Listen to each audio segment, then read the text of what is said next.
Welcome to the brain warrior. तो कैसे हो आप लोग। आज के इस वीडियो में हम इलेक्ट्रिकल कैपेसिटेंस टॉपिक पढ़ने वाले हैं। काफी इंपॉर्टेंट टॉपिक है, छोटा सा टॉपिक है और ये मेरा one of the favourite topic है। आपको इस चैनल के थ्रू फिजिक्स एकदम बेसिक लेवल से एडवांस लेवल तक की सारी पढ़ाई जाएंगी। Make sure to subscribe to this channel. बिना किसी देरी के हम लोग स्टार्ट करते हैं इलेक्ट्रिकल कैपेसिटेंस।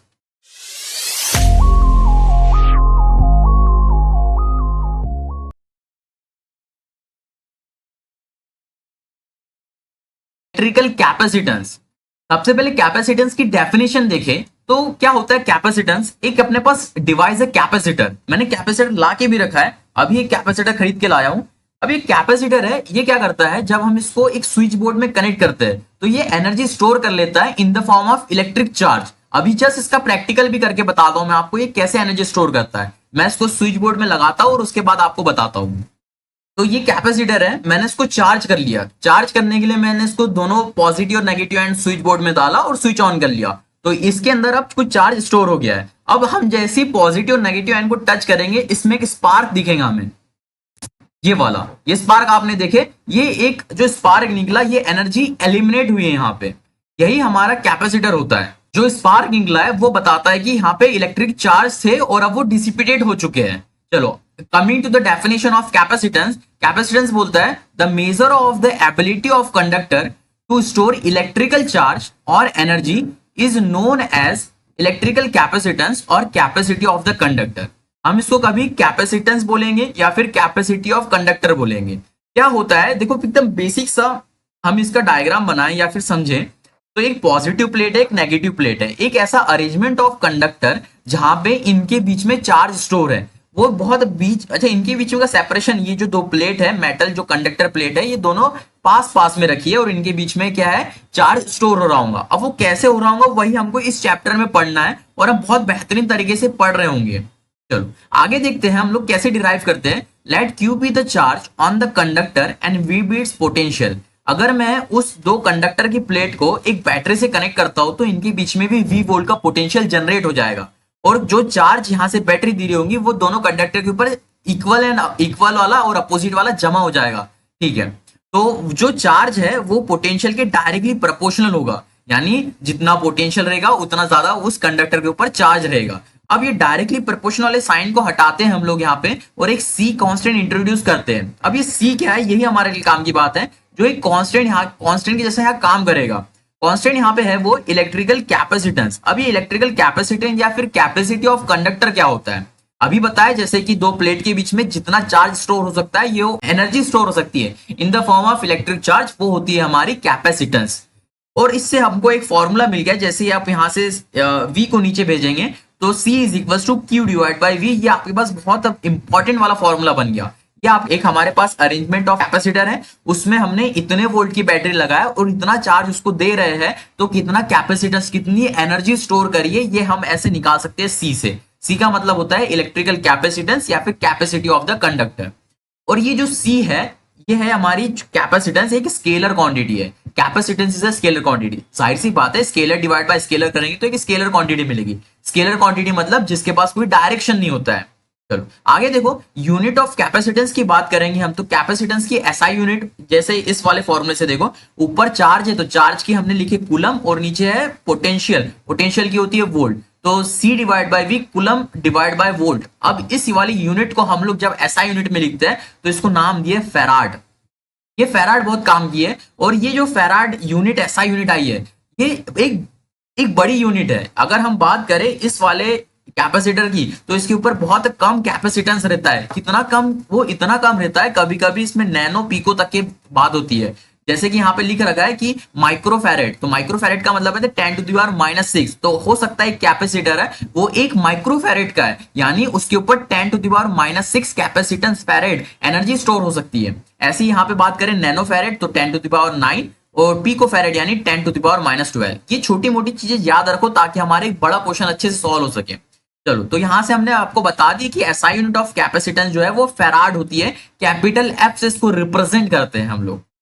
अब देखो बहुत इंपॉर्टेंट बात यहाँ पे है कि एक नोट डाल के हम पॉइंट लिख रहे हैं। Note C does not depend on Q and V। यहाँ पे आपको फॉर्मूले में दिख रहा है कि ये C is equal to Q divide by V है, लेकिन ये जो कैपेसिटेंस है ना, जो हमने सी निकाले, वो चार्ज के और वोल्ट के ऊपर डिपेंड नहीं करता। वो डिपेंड करेगा कि हमने कैसा मटेरियल, कैसा शेप है हमारे मटेरियल का। जैसे दो पैरेलल प्लेट लगाए, तो एक प्लेट हो गई हमारे पास, एक साइज हो गया, जितना बड़ा साइज उतना ज्यादा, ये फॉर्मूला हम प्रूव करने वाले हैं कि जितना बड़ा साइज रहेगा उतना ज्यादा कैपेसिटेंस स्टोर होगा। एंड कंस्ट्रक्शन ऑफ कंडक्टर, और जो हमने कंडक्टर को कैसे बनाए हैं उसके ऊपर डिपेंड करेगा। और जो लास्ट बात है, जो कि ज्यादा इंपॉर्टेंट बात है, मीडियम, कि हमने दो पैरेलल प्लेट लगाए, एक पॉजिटिव नेगेटिव, इनके बीच में मीडियम कौन सा है। आगे चल के हम एक नया वर्ड इंट्रोड्यूस करेंगे आपके सामने, वो है डाई इलेक्ट्रिक कॉन्स्टेंट। बहुत प्यारी चीज आपको आगे चल के समझ में आएगी। चलो यहाँ पे तो हम समझ गए कि इनके बीच में क्या मीडियम होगा। स्टार्टिंग में तो हम एयर ले रहे होंगे, एप्सिलॉन नॉट से ही काम चल जाएगा हमारा। एप्सिलॉन नॉट यानी एयर की परमिटिविटी।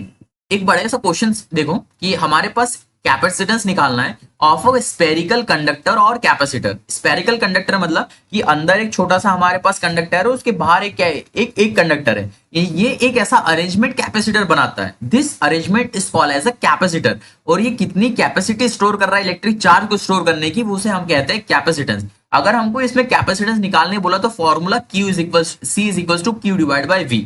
अब ये जो V है ये क्या है, इलेक्ट्रिक पोटेंशियल है। और पिछले ही चैप्टर में हमने इलेक्ट्रिक पोटेंशियल का फॉर्मूला डिराइव की है, वो क्या था, KQ डिवाइड बाय R। अरे ये कैसे भूल गए यार, ये फॉर्मूला काफी ज्यादा इंपॉर्टेंट है, आपको याद रहना चाहिए। V is equal to KQ divide by R। तो ऊपर Q पहले ही था और ये Q, तो ये K एक दूसरे को कैंसिल आउट कर दिए और ये इनवर्स होके R डिवाइड बाय Q। तो यहां से हमको पता चला ये रेडियस के ऊपर डिपेंड करता है कैपेसिटेंस ऑफ स्पेरिकल कंडक्टर। जब दो हमारे पास कंडक्टर हो जो कि स्फीयर के फॉर्म में हो, तो ये डिपेंड करेगा इनके रेडियस के ऊपर। और ये जो K है इसकी वैल्यू तो पता ही आपको 1/4 पाई एप्सिलॉन नॉट। और ये नीचे है, ये ऊपर चले जाएगा, तो इसका सिंपल सा आंसर बन गया 4 पाई एप्सिलॉन नॉट R। याद रखो, इससे क्वेश्चन बनते हैं, एकदम सिंपल क्वेश्चन बन रहे होंगे। ये R क्या है, रेडियस क्या है, हमने बता दिया। चलो एक क्वेश्चन सॉल्व करते हैं हम लोग। ये क्वेश्चन बहुत इंपॉर्टेंट क्वेश्चन है। ऐसे ही क्वेश्चन हमको अगले चैप्टर में, जैसे कि आप जब फ्लूइड वाला भी पढ़ते होंगे तो उसमें ऐसे क्वेश्चन पूछे गए, तो यहाँ पे आपका बेसिक क्लियर हो जाएगा। बड़े ध्यान से समझना क्वेश्चन क्या बोलता है हमारा। कि बोल रहा है 27 spherical drop of radius 3 millimetre, यानी 27 हमारे पास स्पेरिकल ड्रॉप है ऑफ रेडियस 3 मिलीमीटर के, and carrying 10 to the power -12 coulomb of charge and combine to form a single drop. 27 drop है, उसका रेडियस दे रखा है, चार्ज दे रखा है, और इनको मिला दिया तो एक स्फीयर बना। Find the capacitance and the potential of the bigger drop. और जो बड़ा वाला जो ड्रॉप मिला है, जो बड़ा आपने सब कंबाइन करके बना है, उसका आपको कैपेसिटेंस निकालना है कि उसका कैपेसिटेंस कितना है, और आपको पोटेंशियल निकालना है कि पोटेंशियल कितना हुआ। तो सही है, यहाँ पे दो चीजें तो आपको पता होना चाहिए। एक क्या है, कंजर्वेशन ऑफ चार्ज, कि हम इन सारे चार्ज को मिला देंगे तो इनका चार्ज और ये वाला चार्ज इक्वल रहेगा। एक तो ये वाली बात होगी। दूसरी बात, वो जो फॉर्मूला अभी पढ़ के आए स्पेरिकल वाला, वो हमारे काम में आएगा। देखो क्या है, हमारे पास जैसे ये बहुत सारे चार्ज दे रखे हैं, मैंने मान लिया कि इसके ऊपर सबके ऊपर क्यू चार्ज है और ये 27 ड्रॉप है। हम इसको कंबाइन करते हैं, जोड़ते हैं, और अब हमारे पास एक स्फीयर बना जो कि कैपिटल R रेडियस का, और इस पे कैपिटल Q चार्ज है। हमको ये कैपिटल R भी नहीं पता है और Q भी नहीं पता है, लेकिन जो पता है हमको वो सारे 27 ड्रॉप के बारे में पता है। और इनका रेडियस पता है 3 मिलीमीटर। आप 3 मिलीमीटर को मीटर में लिखोगे, क्योंकि जो भी क्वेश्चन सॉल्व कर रहे होंगे उसको हम SI यूनिट में सॉल्व करेंगे, तो SI यूनिट मीटर में लेके आए, 3 × 10⁻³ मीटर।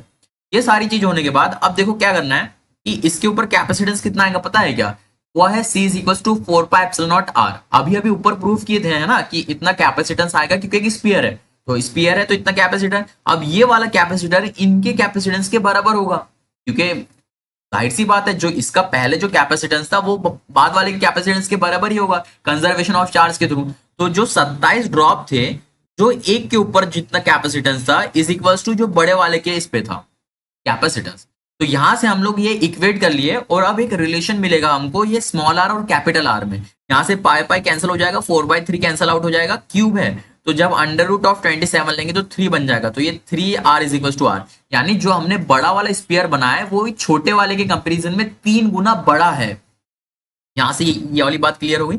अब देखो आगे क्या है कि हमको पता है कि C इज इक्वल टू इतना है, और हमको ये वाले जो कैपिटल R है इसकी वैल्यू अब मिल चुकी है, क्योंकि स्मॉल r की वैल्यू तो क्वेश्चन में दे रखी थी और कैपिटल R की वैल्यू हमको निकालना था, तो हमने यहां से निकाल लिए। अब कैपिटल R की वैल्यू यहाँ 3R पुट करे, और R की जो वैल्यू थी वो है 3 × 10⁻³ मीटर, तो ये 3 × 10⁻³ मीटर यहाँ पुट कर लिए। 1/4 पाई एप्सिलॉन नॉट, ये K की वैल्यू होती है, जैसे यहाँ पे उल्टा लिखा है ना, जैसे हम के की वैल्यू लिखते हैं तो के इज इक्वल टू 9 इंटू 10⁻⁹, लेकिन यहाँ पे 1/k लिखा है, तो 1/k की वैल्यू देखा जाए तो 9 इंटू 10⁻⁹ हो जाती है। तो यहाँ से हमने वही वैल्यू लिख दी है, और ये 3 पहले से था, और ये आर की वैल्यू जब हम इसको सॉल्व करेंगे तो हमारे पास आ जाएगा 10⁻12 farad.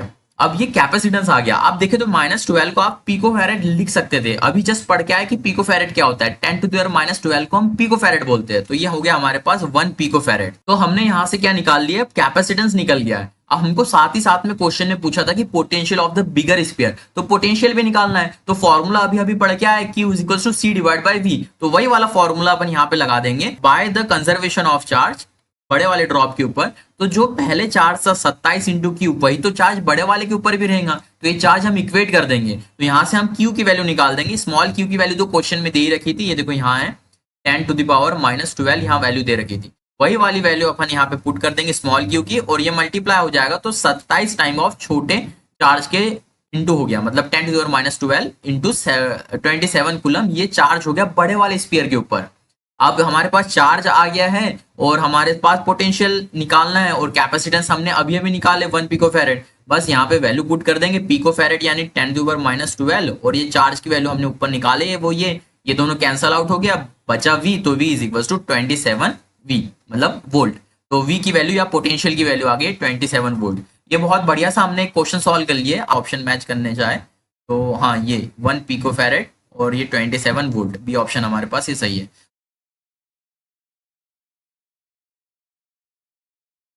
So the topic is parallel plate capacitor। अब ये पैरेलल प्लेट कैपेसिटर क्या होती है, बहुत बेहतरीन तरीके से समझो। क्या है, हमारे पास दो प्लेट है जो कि एक कंडक्टर है।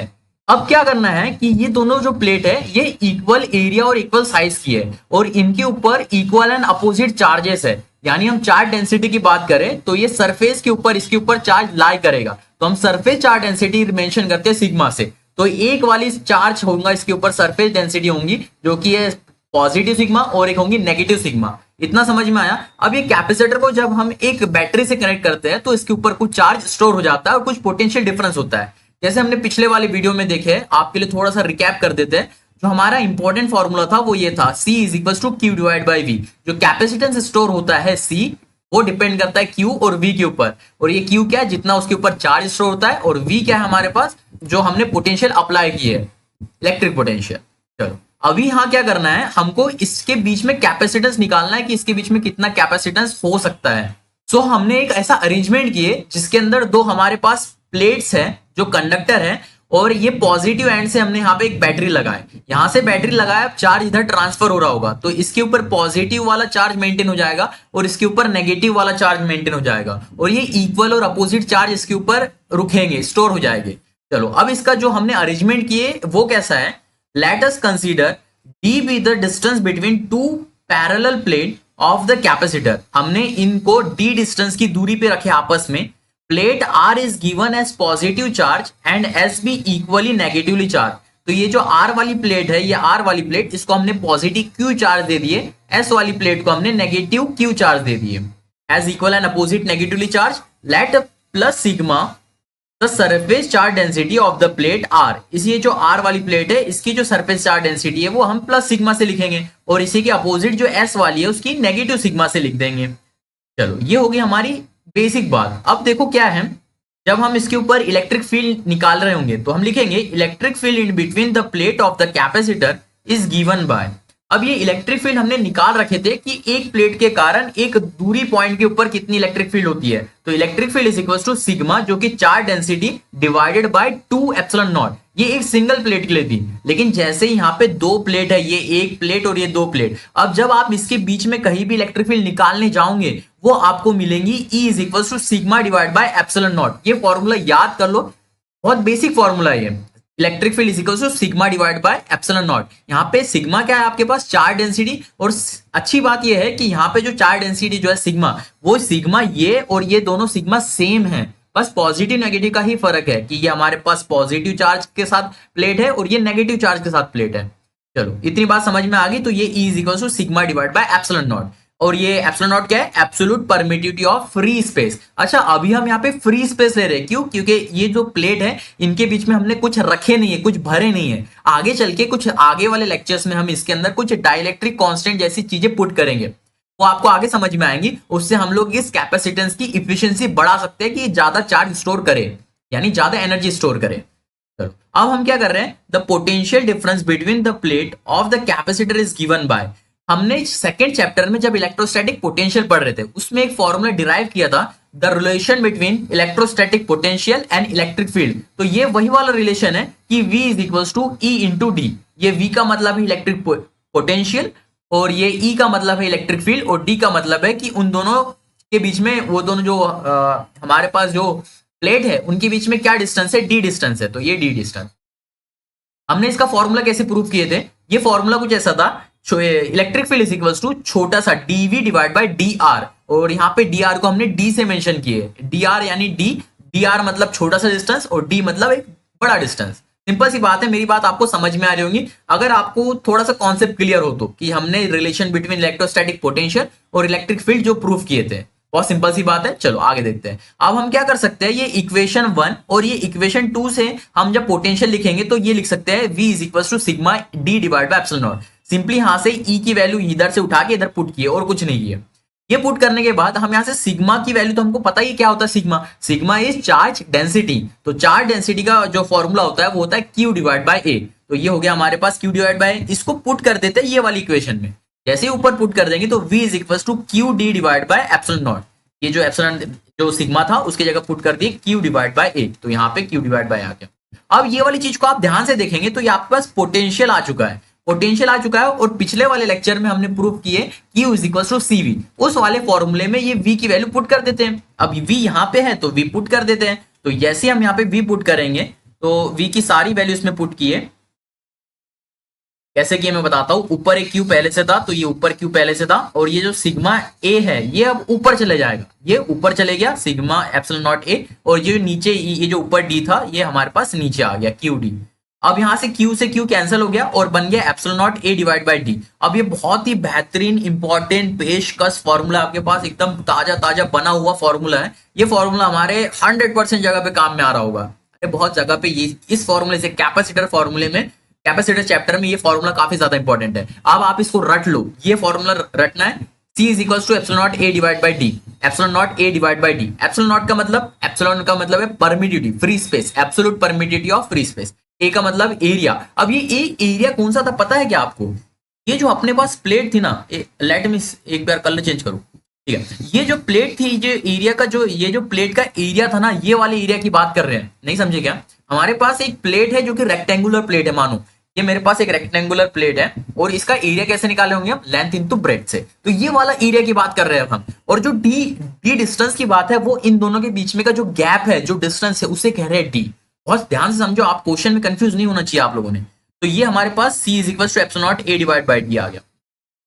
अब बहुत बार आपको थ्योरेटिकल क्वेश्चन या फिर एमसीक्यूज में ये पूछेगा कि ये जो आपने कैपेसिटेंस निकाले हैं, जो पैरेलल प्लेट कैपेसिटर के बीच में है, इतना जो कैपेसिटेंस है, ये किस चीज के ऊपर डिपेंड करता है? जैसे हम फॉर्मूले से देख सकते हैं तो ये एरिया के ऊपर डिपेंड कर रहा है, तो हम लिखेंगे ये एरिया ऑफ द प्लेट के ऊपर डिपेंड कर रहा है कैपेसिटर के। फिर इनके बीच में का डिस्टेंस, ये जो D है, इसके ऊपर भी डिपेंड कर रहा है, the distance between the plate of the parallel plate capacitor. इसके बाद देखो, मैंने बताया आपको इसके अंदर हम मीडियम भरने वाले, जैसे यहाँ पे एप्सिलॉन नॉट है तो अभी एयर है, जैसे कुछ और मीडियम रखेंगे तो ER से इसको रिप्रेजेंट करेंगे। तो ये नेचर ऑफ डाइलेक्ट्रिक मीडियम के या इंसुलेटर के बीच में भी डिपेंड करता है। तो सिंपल सी बात है, यहाँ इस फॉर्मूले को आप देखेंगे, सी जो है, जैसे कि मैं यहाँ पे आपको लिख के बताता हूँ, ये आ गया हमारे पास। ये जो C है, इसका फॉन्ट बढ़ा दूं, ये जो हमने C निकाले हैं, ये जो C है, ये C डिपेंड किसके ऊपर करने वाला है? ये C जो है डायरेक्टली डिपेंड करेगा कैपिटल A के ऊपर, एरिया के ऊपर। और ये जो C है, ये इनवर्सली डिपेंड करने वाला है। इनवर्सली को मैं ऐसे लिखता हूं, ये इनवर्सली डिपेंड करने वाला है distance of the parallel plate के बीच में के ऊपर। तो ये वाली चीज आप अभी समझो, एकदम बेसिक चीज है ये। चलो नेक्स्ट देखते हैं हम लोग। ये वाली चीज आपको शायद बहुत अच्छे से समझ में आ गई होंगी, नहीं आई है तो ऐसा तो मैं समझता नहीं हूं कि आपको नहीं आई होंगी। बहुत बेसिक चीज थी, इतनी कोई भारी चीज नहीं थी ये। चलो नेक्स्ट, कैपेसिटर इन सीरीज। अभी तक के हम रजिस्टर को सीरीज में लगाया करते थे, दो रजिस्टर होते थे और दो रजिस्टर को सीरीज में लगाया, इसका R1 इसका R2 दोनों मिला के R1 प्लस R2 होता था। लेकिन सिमिलर इसमें नहीं होता है, इसमें जस्ट उल्टा होता है। जैसे सीरीज में आपका जो फॉर्मूला है वो रजिस्टर वाला बन जाता है और जो पैरेलल वाला है वो सीरीज में बन जाता है, जस्ट उल्टा होता है। कैसे होता है प्रूव करते, बहुत बेहतरीन तरीके से समझ में आएगा। मैंने हेडिंग लगाया कैपेसिटर इन सीरीज। अगर हमने ये C1 और ये C2 कैपेसिटर को सीरीज में लगाए तो क्या हो रहा होगा, ध्यान से समझो आप कि पहले अरेंजमेंट समझो कि मैंने इसको एक बैटरी से कनेक्ट किया, बैटरी से कनेक्ट किया, यहां से कुछ करंट निकला और ये जैसे इसको ये पहली प्लेट मिली तो यहाँ पे पॉजिटिव चार्ज अकोमोडेट हो गया, यहाँ पॉजिटिव हो गया तो यहाँ पे नेगेटिव चार्ज हो गया, यहाँ नेगेटिव है तो यहाँ पॉजिटिव हो गया और यहाँ नेगेटिव हो गया। ये ऐसा ही अरेंजमेंट होता है हमेशा। जो पॉजिटिव एंड से हम बैटरी जोड़ते हैं वही पॉजिटिव एंड से जो पहले पैरेलल प्लेट की कैपेसिटर की प्लेट मिलती है उसके ऊपर पॉजिटिव चार्ज एकोमोडेट हो जाता है, चले जाता है और उसी के साथ वाइस वर्सा चलते जाता है इसके ऊपर। तो ये माइनस के साथ चलेगी, ये पॉजिटिव और फिर माइनस, बहुत सिंपल है ना। तीन भी होता है इसके अंदर, तो अगले के ऊपर पॉजिटिव आता है फिर नेगेटिव आता है। जैसे कि ये नेगेटिव एंड से जुड़ी है तो ये नेगेटिव एंड इसके ऊपर नेगेटिव चार्ज आना है। अब मैं कह रहा हूं ये ए पॉइंट है, ये बी पॉइंट है, इसके बीच में जो पोटेंशियल है वो है वी, ए और बी के बीच में।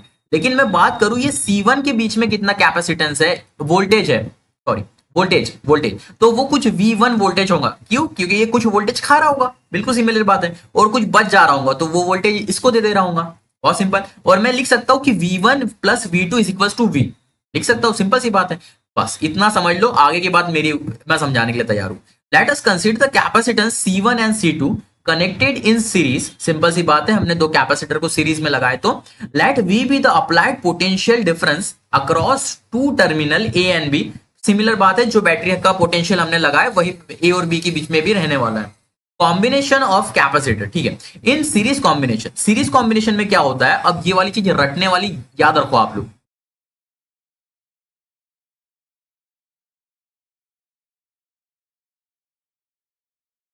ये वाली बात आप याद रखो कि जो सीरीज में है चार्ज इज सेम, यानी ये C1 को भी उतना ही चार्ज मिलेगा जो C2 को मिलेगा। दोनों के ऊपर charge equally opposite equal accommodate होता है।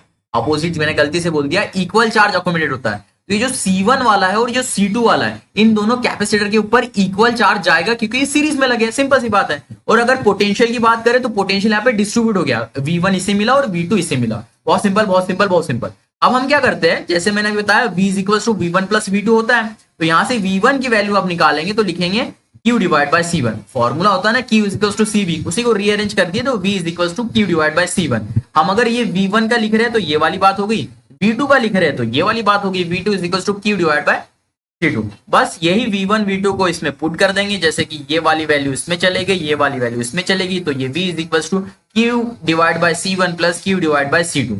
यहां से Q कॉमन निकल गया और ये बच गया हमारे पास 1 upon C1 plus 1 upon C2। हमें पता है कि ये Q इधर जाएगा और V अपॉन Q होता है 1 अपॉन C। देखो ध्यान से समझना, इसको उल्टा नहीं लिख रहे होंगे, V divide by Q 1 upon C होता है, तो हम ये 1 अपॉन C लिख दिए इसे, और ये 1 upon C is equals to 1 upon C1 plus 1 upon C2। ये वाला जो हमारे पास फॉर्मूला आया, ये फॉर्मूला इंपॉर्टेंट है फॉर सीरीज के लिए। सीरीज में ये वाला फॉर्मूला हम डायरेक्ट लगा रहे होंगे, और जब स्पेशली दो रजिस्टर हो रहे होंगे तो दो रजिस्टर के लिए ये वाले फॉर्मूले से हमारा काम चल जाएगा। C is equal to C1 C2 plus C1 C2 divide by C1 plus C2। ये वाला फॉर्मूला हमने रजिस्टर में भी ऐसा पढ़ रखे, लेकिन वो पैरेलल में था, ये हमारा सीरीज में। बहुत सिंपल सी बात होगी, आगे बढ़ते हैं। अब देखो स्पेशल केसेस ऐसे आ रहे होंगे, ये बहुत कम लोग बढ़ाते जो मैं आपको यहाँ बताने वाला हूँ। सीधा सीधा हमारा आंसर ऐसे बन जाएगा। कैसे बनता है, ध्यान से देखो। स्पेशल केसेस हमको ऐसे मिल सकते हैं कि n कैपेसिटर है, नंबर ऑफ कैपेसिटर मेरे पास n है, जैसे कि 10 100 10,000 n कैपेसिटर है। n कैपेसिटर को एक साथ अगर सीरीज में लगा दिया तो इनका जो कॉम्बिनेशन हो जाएगा वो हो जाएगा C divide by n। In n if n capacitor of equal capacitance C are connected in series. अगर हमने n कैपेसिटर सीरीज में लगा दिए तो क्या होगा, जैसे कि ये कैपेसिटर कैपेसिटर कैपेसिटर चलते गए चलते गए चलते गए चलते ही गया चलते गया। जैसे कि यहाँ पे बात करें कि दो कैपेसिटर है तो हम क्या फॉर्मूला लिखते हैं, जैसे कि इस वाले फॉर्मूले से देखें C1 plus C2 divide by C1 plus C2। C1 C2 divide by C1 plus C2 से देखें तो यहाँ पे मल्टीप्लाई होता है, यानी 10 इंटू 10 100 हो गया ऊपर, और नीचे प्लस कर देते 10 प्लस 10 20। तो ऊपर 100 डिवाइड बाय 20, जीरो ने जीरो को मार दिया, 10 divide by 2 is equal to 5। तो जो फॉर्मूला बन रहा है वो ये ऐसा कुछ बन रहा है C डिवाइड बाय n, कि कितने कैपेसिटेंस है divide by number of capacitance. कितना कैपेसिटर है divide by number of capacitor. तो यहाँ से सी इक्विवेलेंट हम लोग लिख सकते हैं जैसे कि यहाँ पे 3 कैपेसिटेंस है कैपेसिटर का और 4 कैपेसिटर लगे हैं, तो हमने ऐसे लिख दिया इसको। बहुत सिंपल बात है। और ये वाला उसका फॉर्मूला है जो कि अब आपको याद रहेगा, C is equal to C divide by N। बहुत बढ़िया। फाइंड CE यानी C इक्विवेलेंट पता करना है हमको इस डायग्राम में। Q रिलीज फ्रॉम सेल, तीसरी चीज Q ऑन ईच कैपेसिटर, और चौथी चीज है जो कि V इन ईच कैपेसिटर। देखो हमको 4 चीज पता करना है। पहला कि इक्विवेलेंट कैपेसिटेंस कितना है, हर सेल जो सेल निकाल रही है वो कितना चार्ज निकाल रही है। दूसरा तीसरा जो कि एक कैपेसिटर कितना चार्ज खा रहा है। अगर ये सीरीज में है तो आप सीधा बोल सकते हो कि एक जो बैटरी निकाल रही है यहां से चार्ज, वही एक कैपेसिटर और दूसरा कैपेसिटर सेम चार्ज खा रहा होगा।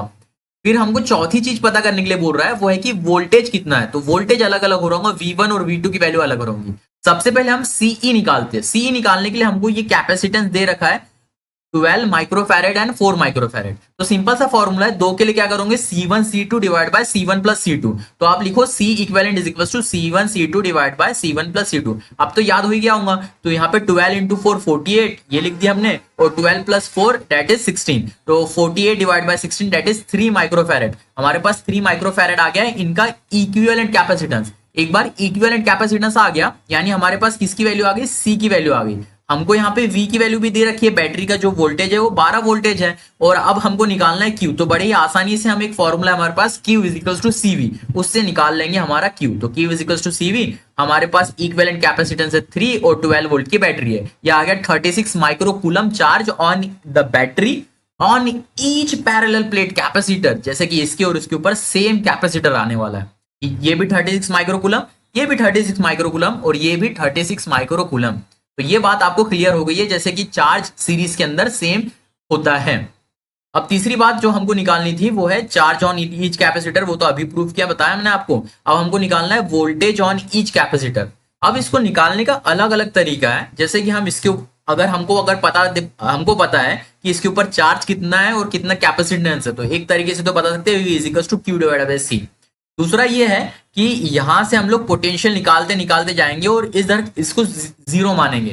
तो वो वाला तरीका क्या बोलता है कि इधर से जाओ, यहाँ पे 12 वोल्ट है, अब यहाँ पे ये कुछ डिसिपिटेट कर रहा होगा, फिर जो बच गया वो इन दोनों के बीच में होगा। लेकिन अभी तो आप सिंपली एक फॉर्मूला लगाओ, V is equal to Q divide by C, इससे काम बन जाएगा। तो Q की वैल्यू आपके लिए फॉर इसके कैपेसिटर, पहला कैपेसिटर 36 है और इसका जो कैपेसिटेंस है पहले वाले का वो है 12 माइक्रोफैरेड। माइक्रो ने माइक्रो को मार दिया और आपके पास आ गया 3 वोल्ट। 3 वोल्ट का ये अकेला कंज्यूम कर रहा है वोल्टेज, पोटेंशियल डिफरेंस। और इसकी बात करें तो सिंपली ऐसे निकाल लो, 12 माइनस 3 जो कि आपके पास 9 हो गया, तो इसके पास 9 होने वाला है, जो कि मैंने यहाँ लिख दिया। बहुत अच्छा सवाल था, सिंपल सवाल था, बेसिक क्लियर हो गए होंगे आपके। चलो अब हम लोग है ना कैपेसिटर को पैरेलल अरेंजमेंट में करते हैं। अब क्या है कैपेसिटर इन पैरेलल अरेंजमेंट। तो ये एक कैपेसिटर, दूसरा कैपेसिटर, तीसरा कैपेसिटर, तीनों पैरेलल में। पता कैसे चलेगा पैरेलल में कि इनके ऊपर चार्ज अलग अलग जाएगा और पोटेंशियल इनके बीच में सेम रहेगा। कि यहां से V पोटेंशियल है तो इस वाले पॉइंट तक के V पोटेंशियल और इधर नेगेटिव एंड के ऊपर 0 पोटेंशियल। तो ये हमें पता होना चाहिए। बहुत सिंपल सा तरीका होता है, ये हमने करंट इलेक्ट्रिसिटी में सॉल्व करे हैं कि कैसे इसको सॉल्व करते हैं, V और 0 कैसे होता है, जैसे कि रजिस्टर के ऊपर ज्यादा काम में आता है। चलो अब यहाँ पे क्या हो रहा होगा, जैसे तीनों पैरेलल प्लेट कैपेसिटर सीरीज में लगे हुए हैं, पैरेलल में लगे हुए हैं। तो इसके ऊपर पॉजिटिव चार्ज अक्यूमुलेटेड, पॉजिटिव और पॉजिटिव, और जो नेगेटिव से कनेक्टेड है उनके ऊपर नेगेटिव चार्ज और नेगेटिव चार्ज। इतनी बात हमको समझ में आती, बहुत सिंपल सी बात हो गई। तो चलो आगे क्या है, जैसे मैं लिख रहा हूँ इन पैरेलल प्लेट कॉम्बिनेशन, तो पोटेंशियल जो डिफरेंस है वो सेम है। यहां से जो पोटेंशियल निकल रहा है, जो V पोटेंशियल है, V इसे भी मिल रहा है, V इसे भी मिल रहा है और V इसे भी मिल रहा है। आंख बंद करके तीनों के ऊपर V मिल रहा है। अगर क्वेश्चन में पूछता है कि बैटरी हमारे पास 40 वोल्ट की है, तो ये C1 के ऊपर कितना वोल्टेज है, कितना वोल्टेज ड्रॉप हो रहा है, तो 40 हो रहा है, 40 हो रहा है, 40 हो रहा है सब में। चलो आगे देखो, Q इज डिस्ट्रीब्यूटेड, और जो चार्ज है वो डिस्ट्रीब्यूट होगा। जैसे हमने यहाँ पे बताया Q1 चार्ज इसको मिल रहा है, Q2 चार्ज इसको मिल रहा है और Q3 चार्ज इसको मिल रहा है। चार्ज डिस्ट्रीब्यूट हो रहा है। हाँ, अब हमारे पास चार्ज डिस्ट्रीब्यूट हो रहा है तो हम लिख सकते हैं Q is equal to Q1 plus Q2। अब यहाँ से फॉर्मूला हमारा Q is equal to CV हमने यहाँ पुट किए, Q is equal to CV यहाँ पुट किए। ये 1 के लिए, ये 2 के लिए है, और ये दोनों वैल्यू ऊपर वाले में पुट कर देंगे तो हमारे पास आगे Q is equal to C1V plus C2V। V common निकालेंगे और V को इधर नीचे भेज देंगे तो हमारे पास Q डिवाइड बाई V हो गया, और Q डिवाइड बाई V होता है C, तो हमारे पास आ गया C is equal to C1 plus C2 जो अंदर ब्रैकेट में बच गया। C is equal to C1 plus C2। ये एक इंपॉर्टेंट फॉर्मूला है फॉर द हमारे पास parallel plate capacitor. Important formula है, इसको भी आप नोट करके रखो, बहुत मजेदार फॉर्मूला है। अब इसके कुछ स्पेशल केसेस है हमारे पास। पहला केस है हमारे पास, if an capacitor of equal capacitance C are connected in parallel, यानी हमारे पास बहुत सारे एन कैपेसिटर एक ही कैपेसिटेंस के कनेक्टेड है, तो फॉर्मूला क्या हो रहा होगा, टोटल इक्विवेलेंट कैपेसिटेंस क्या हो रहा होगा। ये याद रखो आप लोग, बहुत सिंपल है, C is equal to N C, मतलब जो इक्विवेलेंट है वो n इंटू सी। तो यहाँ पे जितने कैपेसिटर है 1 2 3, तो हम सीधा सीधा यहाँ पे 3 इंटू सी लिख देंगे। बहुत अच्छी बात है ये कि आप इसको याद रखो, जैसे हमने रजिस्टर में किए थे उसी का जस्ट यहाँ पे अपोजिट हो जाता है। ये पैरेलल में होता है इन कैपेसिटर, और जब आप रजिस्टर पढ़ते हो तो ये सीरीज में वाला फॉर्मूला हमने पढ़ रखे हैं। बहुत इंपॉर्टेंट है, ध्यान से समझो, ठीक है। तो ये n कैपेसिटर हमने पैरेलल में कनेक्ट कर दिए nc, और जब इसमें रखोगे भी तो सिंपल बात है कि C1 plus C2 plus Cn करोगे, तो यहाँ पे अगर C की वैल्यू सेम है तो ये n बार है, तो ये n इंटू सी कर देंगे। आगे वाला कॉन्सेप्ट देखो, एक क्वेश्चन है हमारे पास बहुत बेहतरीन वाला, जो कि हमारा बेसिक कॉन्सेप्ट सही कर देगा। फाइंड, पहले बोलता है C इक्विवेलेंट पता कर दो, सेकंड बोलता है Q release from the cell, यानी इस सेल से कितना चार्ज निकल रहा है, Q ऑन ईच कैपेसिटर। अब मेरे को सिर्फ एक क्वेश्चन का जवाब दो आप लोग, ये जो Q ऑन ईच कैपेसिटर है वो अलग अलग होगा, डिफरेंट होगा या सेम होगा। बिल्कुल सही बात है, डिफरेंट होगा, अलग अलग चार्ज मिला होगा, कि ये वाले कैपेसिटर को अलग चार्ज मिला है, इसको अलग चार्ज मिला है, इसको अलग चार्ज मिला। अब मैं ये बात करता हूं कि V इन ईच कैपेसिटर, क्या ये V इन ईच कैपेसिटर से भी सबको सेम है? नहीं, ये सबको अलग है। ऐसा ये भी सबको सेम है। ये देखो, यहां से जो बैटरी है ये पैरेलल में कनेक्टेड है, यहां पे अगर जो वोल्टेज जा रहा है और यहां से वोल्टेज सेम है, तो ये सबको वोल्टेज सेम है, तो V की वैल्यू हमको निकालने की जरूरत ही नहीं है, जो बैटरी का वो V होगा वो सबका होगा। चलो बात समझ में आ रही है। अब हम जब इसको सॉल्व करेंगे तो C इक्विवेलेंट निकाल रहे होंगे, जो कि होगा C1 plus C2 plus C3। इसका देखा जाए तो हमारे पास दे रखा है 2 3 और 5, 2 plus 3 plus 2, 2 plus 3 plus 2, sorry 5 plus 3 plus 2, that is हमारे पास 10 माइक्रोफैरेड। तो ये 10 माइक्रोफैरेड हमारे पास इक्विवेलेंट कैपेसिटेंस हो गया। अब चार्ज की बात करते हैं कि बैटरी कितना चार्ज निकाल रही होगी। सेकंड प्रॉब्लम कि बैटरी कितना चार्ज निकाल रही है, तो simple formula Q is equal to CV। C equivalent मिल गया है, V की वैल्यू बैटरी की पता ही है, और Q हमने निकालना है।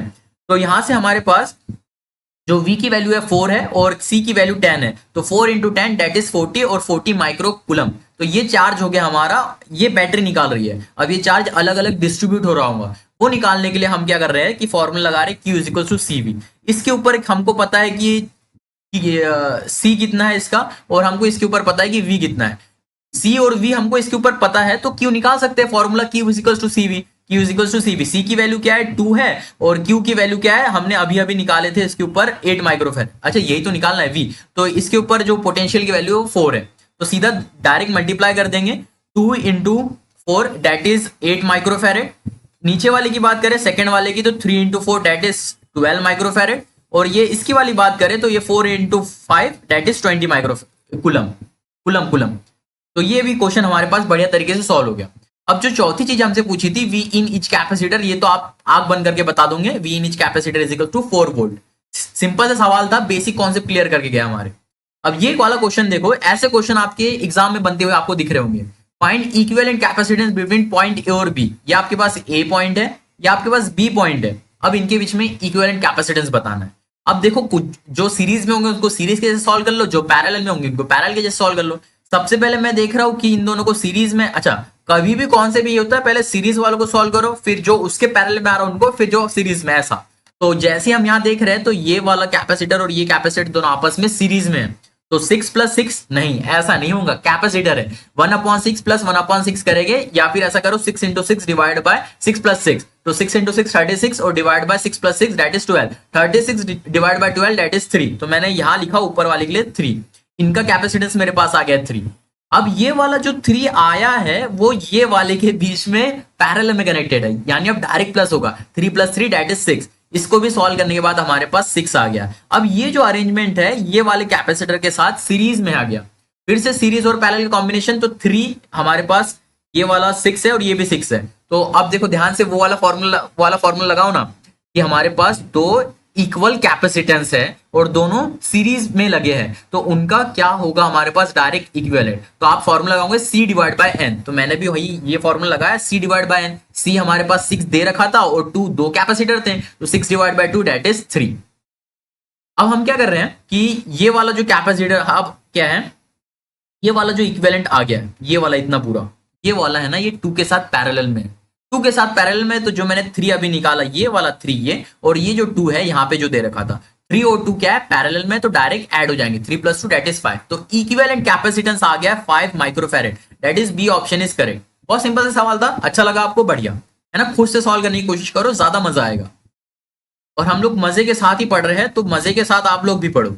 लास्ट क्वेश्चन हमारा आज का क्वेश्चन क्या बोलता है, find equivalent capacitance across point A और बी।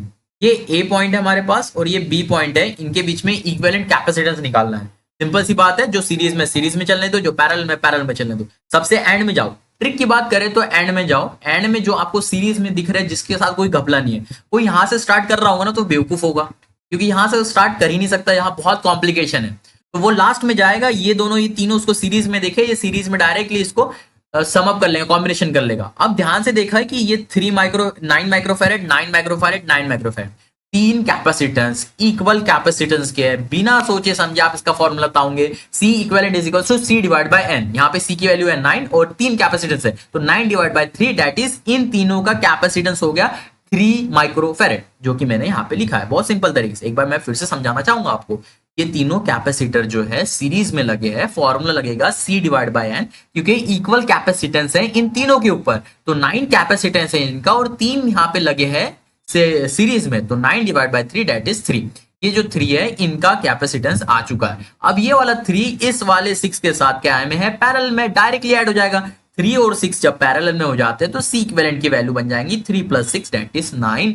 ये 9 माइक्रोफैरेड, इन सबको सॉल्व कर लिया। अब ये 9 माइक्रोफैरेड, फिर से ये वाले 9, ये वाला एक 9 और ये वाला 9, तीन कैपेसिटर है जो कि सीरीज में लगे हैं और जिनका तीनों का कैपेसिटेंस सेम है। फॉर्मूला लगेगा C equivalent is equal to C divide by N। Capacitance कितना है 9 है और तीन कैपेसिटर लगे, 9/3 इज इक्वल टू 3।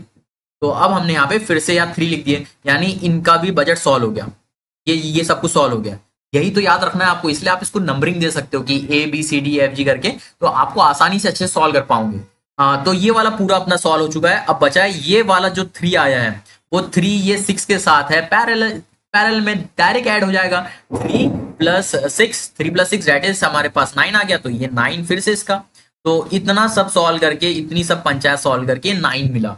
ये वाला जो है वो 9 माइक्रोफैरेड आ गया है हमारे पास, माइक्रोफैरेड, ठीक है। इनका 9 माइक्रोफैरेड आ गया। फिर से ये वाला 9 जो हमने 9 निकाले और ये वाला 9, तीन 9 माइक्रोफैरेड के रजिस्टर नहीं कैपेसिटर सीरीज में लगे हैं। 9 डिवाइड बाय 3 आंसर आ गया है, जो कि डायरेक्ट आपने लिख दिए 3 microfarad is the right answer.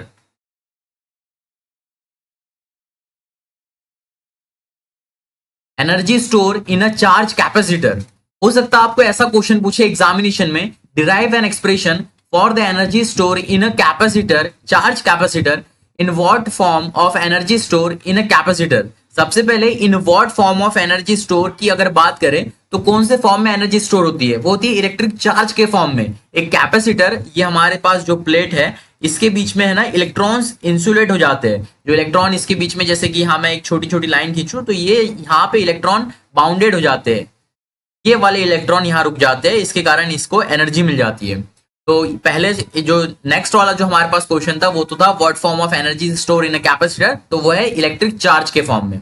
अब हम क्या करते हैं, ये वाले दो प्लेट को एक बैटरी से कनेक्ट करते हैं, ये पॉजिटिव एंड, तो ये वाली प्लेट के ऊपर पॉजिटिव चार्जेस आ गए और ये नेगेटिव एंड है बैटरी का, तो इस वाली प्लेट के ऊपर नेगेटिव चार्ज आ गए और बीच में इलेक्ट्रॉन स्टोर हो गए, कुछ एनर्जी स्टोर हुई है। हम लोग एक फॉर्मूला प्रूफ करने वाले जो कि आपके लिए काफी ज्यादा इंपॉर्टेंट होने वाला है। C is equals to half CV square, U is equals to half C square।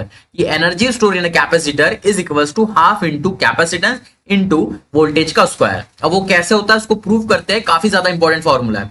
मैं यहां लिख रहा होगा, late us consider a charge Q be on a capacitor, then potential difference between the plate of the capacitor is given by। कि हमने ये ऐसा arrangement किए और इस वाले के ऊपर ये जो प्लेट है इसके ऊपर Q चार्ज आ रहा है और सिमिलरली बात है इसके ऊपर भी Q आएगा लेकिन नेगेटिव साइन के साथ, तो ये नेगेटिव Q और ये Q चार्ज इसके ऊपर आया प्लेट के ऊपर, और जब पोटेंशियल डिफरेंस V अप्लाई किए तो इनके ऊपर भी, इनके आजू बाजू भी V पोटेंशियल अप्लाइड हुआ है, तो हम फॉर्मूला लिख सकते हैं V is equal to Q divide by C। अब अगर आगे बढ़े तो if extra charge dq is transfer to the capacitor then work done. कि अब हम थोड़ा सा भी एक्स्ट्रा चार्ज उसको देते हैं, ट्रांसफर करवाते हैं कैपेसिटर से, तो वो कुछ वर्क करेगा। और वर्क का फॉर्मूला हमने बहुत अच्छे से पहले पढ़ के आ चुके हैं, जो है D W is equals to V into D Q. अब ये कैसे है, जैसे हमने पोटेंशियल का फॉर्मूला लिखे थे, जैसे मैं यहाँ पे आपको लिख के बताता हूं कि हमने लिखे थे V is equals to work upon charge. इसको मैं थोड़ा सा एक्सप्लेन करता हूं, आप लोग शायद भूल गए होंगे कि ये जो पोटेंशियल मैंने लिखा है, ये पोटेंशियल क्या है, कि उसको एक्सप्लेन करने के लिए मैं ये बोल सकता हूं कि एक चार्ज को, एक यूनिट चार्ज को, ये यूनिट चार्ज को एक इंफिनिटी पॉइंट से स्लोली, एक टेस्ट चार्ज को स्लोली इंफिनिटी पॉइंट से एक पर्टिकुलर पी पॉइंट तक के लाने में जितना कार्य करना पड़ा, ये वो वर्क है। कैसे हमने ये फॉर्मूला डिराइव किए थे, V is equals to W divide by Q. और इससे बहुत सारे डेरिवेशन भी कर रखे हैं इन इलेक्ट्रोस्टैटिक पोटेंशियल वाले चैप्टर। अभी तो हमारे इतने काम का V is equals to D W divide by D Q. अब ये डी डब्ल्यू मतलब छोटा सा वर्क और डी क्यू मतलब छोटा सा चार्ज।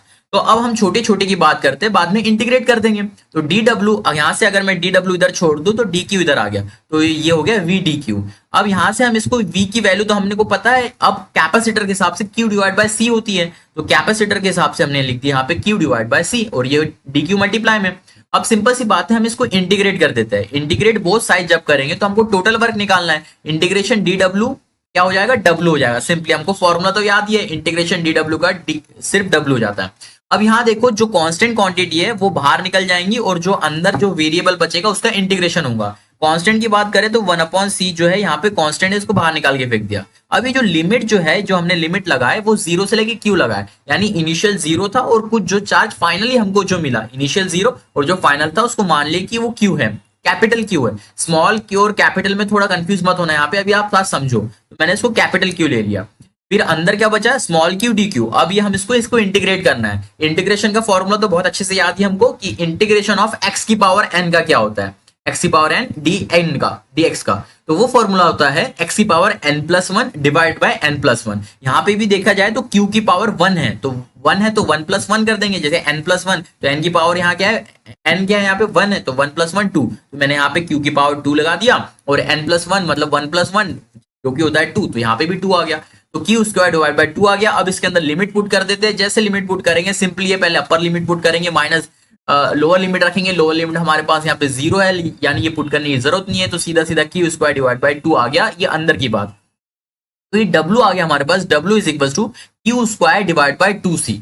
ये वाला कभी हमको वर्क पूछता है तो हम इसको वर्क बता सकते हैं कि इतना वर्क हो रहा है, ठीक। अब हम लोगों को है ना एनर्जी निकालना है, तो यही एनर्जी बन जाएगा। This work done is store as the electrostatic potential energy, और इलेक्ट्रोस्टैटिक पोटेंशियल एनर्जी को भी कैपिटल यू से मेंशन करते हैं। जैसे क्लास 11th में हम पढ़ के आ रखे हैं कि इलेक्ट्रिक की पोटेंशियल एनर्जी को यू से रिप्रेजेंट करते हैं, तो यहाँ पे इलेक्ट्रिकल एनर्जी को भी यू से ही रिप्रेजेंट कर रहे होंगे फॉर द कैपेसिटर। तो फॉर्मूला बन गया है U is equal to half, जैसे कि इसी वाले फॉर्मूले को मैंने यहाँ लिख दिया है, ये तो ये half Q square divide by C. तो ऐसे ही याद रखो, ये पहले हो गई हमारे पास। अब क्या है, हमारे पास फॉर्मूला तो है Q is equal to C V. अब इसके अंदर हम वैल्यू पुट कर सकते हैं, तो इसके अंदर जब वैल्यू पुट करेंगे, कोई भी वैल्यू पुट कर दो, क्यू की वैल्यू, क्यू की जगह पे सी वी रख देते हैं। जैसे सी वी रख देंगे तो ये कटा पीटी होकर हमारे पास एक और फॉर्मूला बन जाएगा, जो है U is equal to half C V square. Second equation, जो कि ये मेरी फेवरेट इक्वेशन है, कोई अगर मुझसे एनर्जी पूछे तो मैं उसको यही फॉर्मूला बताऊंगा, हाफ सी वी स्क्वायर। इससे ही हम लोग ज्यादातर डील करते हैं।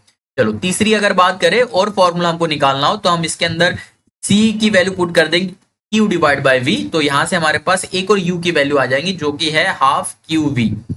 अब जब इसको साथ में लिखूंगा तो ये हो गए हमारे पास 3 फॉर्मूले। तीनों में से कोई भी काम आ सकता है, कभी भी आ सकता है, लेकिन याद रखने के लिए आप एक याद रख लो, हाफ CV स्क्वायर। इसको याद भी रखना आसान है, बाकी आप कोई भी याद रख सकते हो, हाफ QV या फिर half Q square divide by C।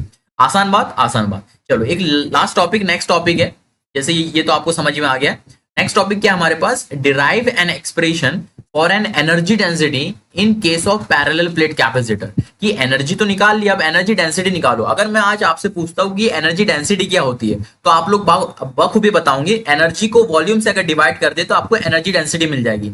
Charge density पूछूंगा तो आपको वो बता सकते हैं, सरफेस चार्ज डेंसिटी सिग्मा होती है, रो क्या होता है जो कि हमारा वॉल्यूम चार्ज डेंसिटी होती है, लैम्डा क्या होता है, ये सब आपको पता है, ठीक है। अभी हम अगर इसकी बात करें तो सरफेस चार्ज डेंसिटी निकालने जा रहे हैं। सरफेस चार्ज डेंसिटी सिग्मा से रिप्रेजेंट करते हैं, हम एनर्जी डेंसिटी निकालने जा रहे हैं। और यहाँ पे प्लेट की बात कर रहे हैं तो वो सिग्मा यहाँ पे यूज होने वाला है। चलो let us consider a parallel plate of capacitance C। कि वो जो कैपेसिटर है इनके ऊपर कैपेसिटेंस C है। Let A be the area of each plate and D be the distance between two plate of the capacitor. इनके बीच में का डिस्टेंस D है और ठीक है। When the capacitor is charge to voltage V the energy store in the capacitor is given by, energy हम ऐसे लिख सकते हैं U is equal to half CV square, जो कि मैंने अभी प्रूव कराया फॉर्मूला।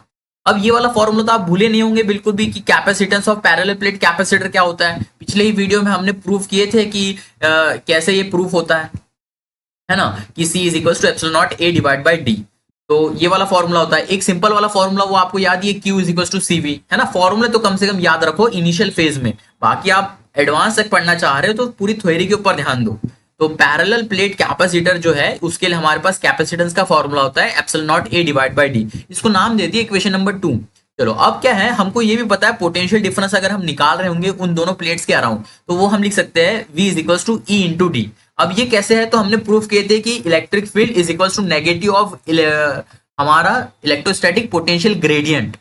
ये हमने एक वीडियो पे बनाया है इसके ऊपर, आपको याद होगा। V is equal to electric field into D. तो यहाँ पे इलेक्ट्रिक फील्ड जो है ये हो जाती है और ये D। अब जब हमने इसको स्टार्टिंग फेज में पढ़े थे तो ऐसा लिखे थे E is equal to dV divide by dr, है ना, ग्रेडियंट ऑफ पोटेंशियल। जब हम इसको सही तरीके से इस्तेमाल करें तो ऐसा भी लिख सकते हैं P is equal to electric field into distance. अब ये D क्या है, उन दोनों प्लेट के बीच में का डिस्टेंस। तो अब ये इक्वेशन 1, ये वाली इक्वेशन 1, ये इक्वेशन 2 और ये इक्वेशन 3 को ध्यान में रखते हुए हम इनको इक्वेट कर देते हैं। जैसे कि मैं लिख सकता हूँ U के जगह पे जो C की वैल्यू है C पुट कर दूंगा और ये जो V निकाला ये V यहाँ पे पुट कर दूंगा। तो ये हाफ जैसा का वैसा, ये देखो यहाँ पे जो C की वैल्यू थी अब लग दिया epsilon naught A divide by D। तो ये epsilon naught A divided by A into D, ये हो गया। यहाँ पे मैंने C की वैल्यू रखा है, ठीक है। अब उसके बाद मैं रख देता हूँ यहाँ पे V की वैल्यू, तो V की वैल्यू भी हम यहाँ पे रख देंगे, तो स्क्वायर के साथ रखेंगे। तो V की वैल्यू हो जाएंगी हमारे पास इलेक्ट्रिक फील्ड की वैल्यू स्क्वायर हो जाएंगी, ये हमने स्क्वायर कर दिए, और ये D स्क्वायर। तो एक जो नीचे D था और जो ऊपर D था वो कैंसिल आउट कर दिए, तो ये हमारे पास एक U की वैल्यू मिली। अब इसको अच्छे से सॉल्व करते, ध्यान से समझो कि ये ए इंटू डी क्या लिखा है, एरिया इंटू डिस्टेंस, और एरिया इंटू डिस्टेंस या एरिया इंटू लेंथ क्या हो जाता है हमारे पास, वॉल्यूम हो जाता है। तो हम ये जो वॉल्यूम है हमारे पास इसको लिख सकते हैं वॉल्यूम ऑफ कैपेसिटर है। मतलब ये जो दो प्लेट है इनके बीच में जो वॉल्यूम है, ये वाला इसका एरिया हो गया, प्लेट का एरिया हो गया, और इनके बीच का ये डिस्टेंस हो गया। जब आप इन दोनों को मल्टीप्लाई करेंगे तो इसके बीच में का वॉल्यूम आ जाएगा। तो वो वॉल्यूम आ गया हमारे पास, हम लिख सकते हैं ये वाला half epsilon naught electric field का स्क्वायर इनटू वॉल्यूम। अब ये वॉल्यूम को अगर मैं इधर डिवाइड कर दूं कि U डिवाइड बाय AD कर दूं, तो ये मेरे पास आ गई है electric energy density, half epsilon naught electric field का स्क्वायर। ये हो गई हमारे पास एनर्जी डेंसिटी, जो कि है half epsilon naught electric field का square, half epsilon naught electric field का square, half epsilon naught electric field का स्क्वायर। चलो ये भी हमको याद होगी। इसके ऊपर बेस के ऊपर एक क्वेश्चन ले लेते हैं हम। Energy per unit volume of a capacitor having area A, ठीक है, पर यूनिट वॉल्यूम बोला है तो डेंसिटी का कुछ ना कुछ इस्तेमाल करना है। Having area A and separation D, इनके बीच में सेपरेशन डी है, keep at potential difference V is given bye, हमको एनर्जी डेंसिटी निकालना है। अभी तो ये फॉर्मूला प्रूव किया, क्या ये फॉर्मूला यहाँ पे लग रहा है? नहीं लग रहा है, यानी इनको थोड़ा सा मैनिपुलेट करना पड़ेगा। मैनिपुलेट करने के लिए ये वाला फॉर्मूला जैसा का तैसा लिखो। अब देखो कि इसमें मैनिपुलेट कर क्या सकते हो, इलेक्ट्रिक फील्ड की वैल्यू कर सकते हो, क्योंकि इलेक्ट्रिक फील्ड हमने अभी तो बताया था क्या हो जाता है, electric field equal to dV divide by dr। तो जैसे पोटेंशियल डिवाइड बाय डिस्टेंस, मैंने इसकी जगह पे जो E स्क्वायर था इसकी जगह पे कर दिया V square divide by D square, potential का स्क्वायर डिवाइड बाय डिस्टेंस का स्क्वायर। जैसे ये पुट किया, इसको थोड़ा सा मैनिपुलेट करके आंसर जब मैच किया तो ये वाला है half epsilon not V square divide by D square. तो ये बहुत अच्छे से हमने यहाँ पे डिस्कस कर लिए। एक बार रिकैप कर लेते हैं बहुत छोटे से। इसमें स्टार्टिंग हमने किए थे हमारा energy store in a charge capacitor, और ये चार्ज कैपेसिटर कैसे होता है हमने पिछले वाले लेक्चर में पता कर रखे कि सिंपल है कि एक स्विच बोर्ड के साथ हम एक कैपेसिटर को कनेक्ट कर लें तो इसके ऊपर चार्ज आ जाता है, और जैसे ही हम उसको कनेक्ट भी करते हैं तो वो स्पार्क हो जाता है। जैसे हमने एक कैपेसिटर ला के रखे थे, उसको मैंने बताया था आपको एक्सपेरिमेंट करके, आप चाहे तो वो वीडियो देख सकते हो। और बताया है कि इसके ऊपर चार्ज पॉजिटिव चले जाएगा क्योंकि ये पॉजिटिव एंड से कनेक्ट है, ये नेगेटिव एंड से कनेक्टेड है। इसके बाद हमने देखे कि ये कैसे प्रूफ होता है, ये दो फॉर्मूले को हमने मिला दिए और वो दो फॉर्मूले में से एक इंटीग्रेट कर लिए वर्क को।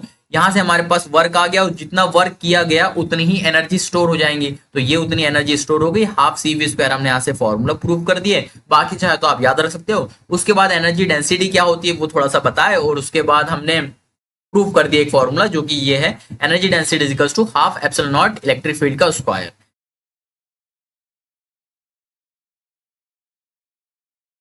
The first question we have, that is a parallel plate capacitor has a uniform electric field E in the space between the plate. Electric field दे रखी है कि E electric field है.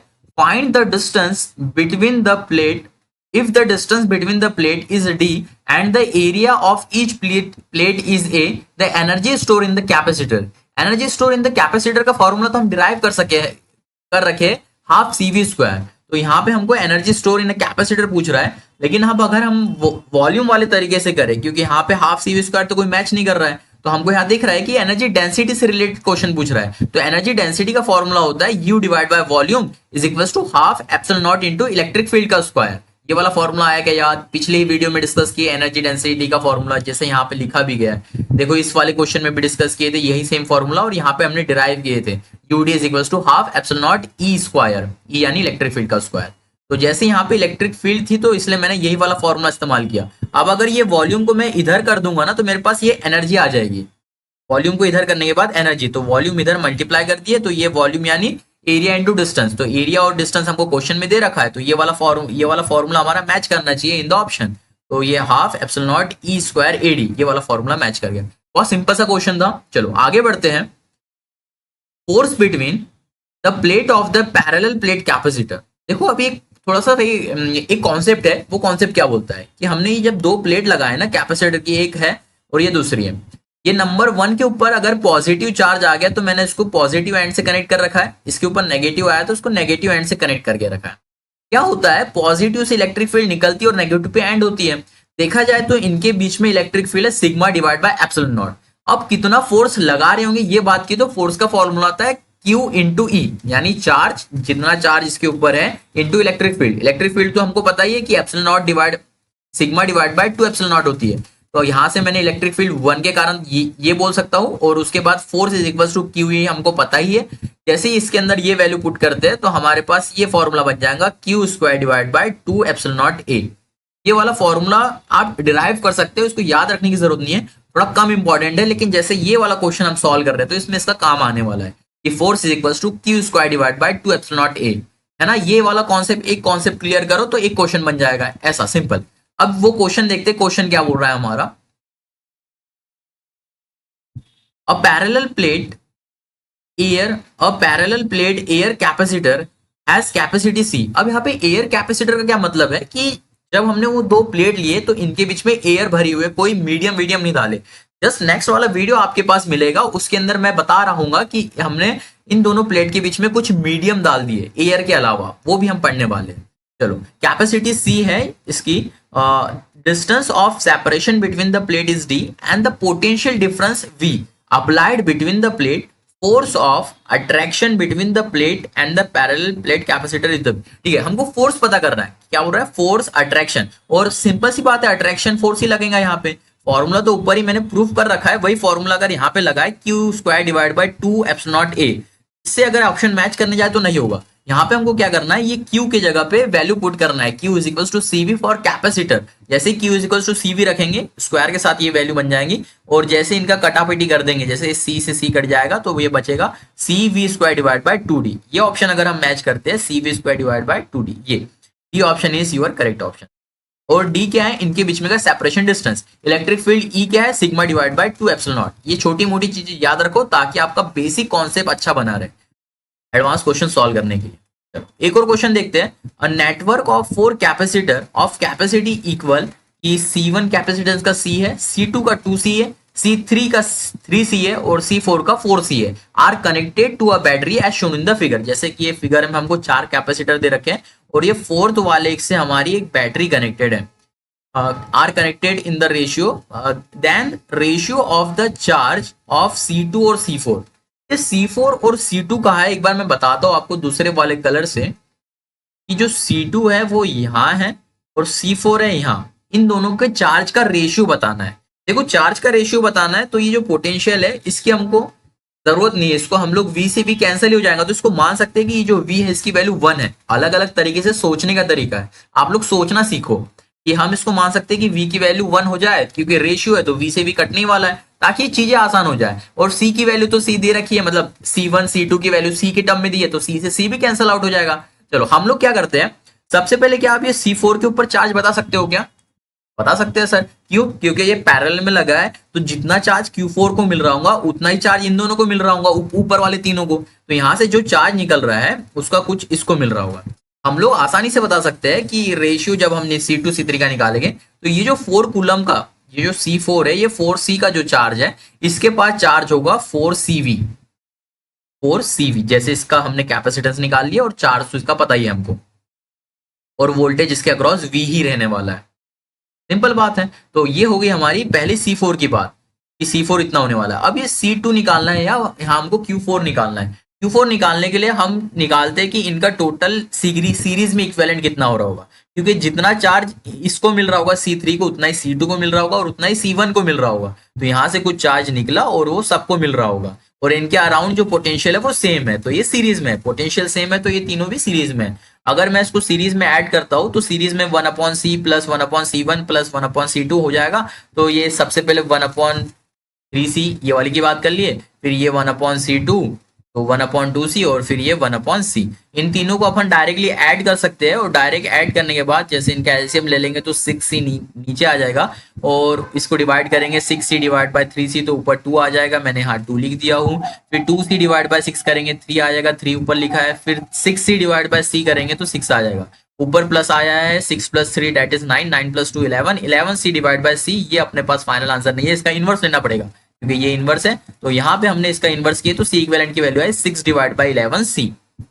ठीक है, अब हमको समझ में आ गया कि ये जो इतना इक्विवेलेंट कैपेसिटेंस है, तो चार्ज कितना निकल रहा होगा। यहाँ से चार्ज निकाले तो Q = CV, तो V की वैल्यू तो हमने 1 मान रखे या फिर V ही रख लो।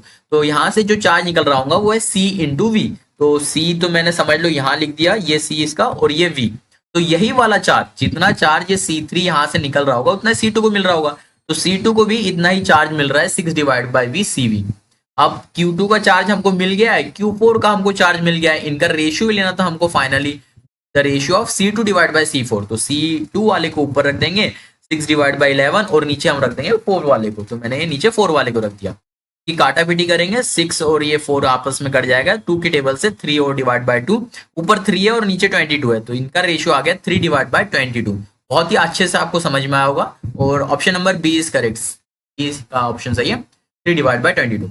अब आपको एक नई चीज से मैं इंट्रोड्यूस कराता हूं जो कि आपको थोड़ा मजेदार लगेगा। वो मजेदार चीज का नाम है पोटेंशियल मेथड। बहुत बार ये आपको इस्तेमाल हो रही होंगी, इसका एकदम बेसिक जान लो एक बार कि बेसिक क्या होता है।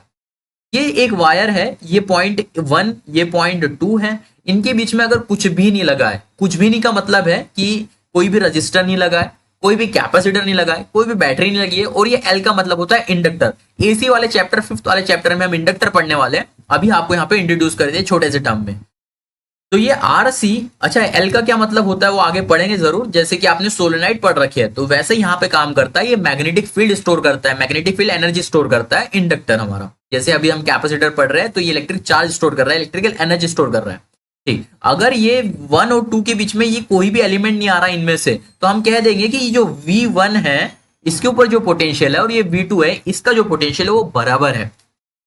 और सिंपल सी बात। अब इसी मेथड के ऊपर एक क्वेश्चन है और बहुत बेहतरीन क्वेश्चन है, आपको जरूर ये क्वेश्चन मिलेगा कभी आप जब प्रिपरेशन कर रहे होंगे, क्वेश्चन सॉल्व कर रहे होंगे। तो क्वेश्चन बोलता है फाइंड इक्विवेलेंट कैपेसिटेंस बिटवीन ए और बी। क्या आपके पास ए पॉइंट फेंक के मार दिया, ये बी पॉइंट फेंक के मार दिया और बोल दिया पोटेंशियल बताओ। बहुत लोग तो हक्के बक्के रह गए, पता ही नहीं चल रहा क्या करना है। देखो करना कुछ नहीं है, जैसे अभी ऊपर पढ़ के आया है कि पोटेंशियल हमको पता, हमने डिसाइड करना है खुद से, पोटेंशियल इसका डिसाइड करना है। तो ये ए पॉइंट था तो इसका ए पोटेंशियल। अब देखो यहां से हम चलना चालू किए और यहां तक के पहुंचे तो ये भी तो ए पॉइंट ही कहलाएगा, क्योंकि इसके बीच में तो कोई पोटेंशियल आया नहीं है, यानी पोटेंशियल गेन या ड्रॉप तो आया नहीं है। तो ये जो ए पॉइंट है इसको भी मैं, ये पॉइंट को भी मैं ए कह सकता हूं, यानी इधर जो पोटेंशियल है वो भी इधर है। सिमिलरली इधर अगर बी है तो यहां से भी बी पोटेंशियल, और यहाँ पे भी अगर मैं पहुंच जाता हूं क्योंकि इसके बीच में कुछ नहीं है तो ये अपना बी पोटेंशियल।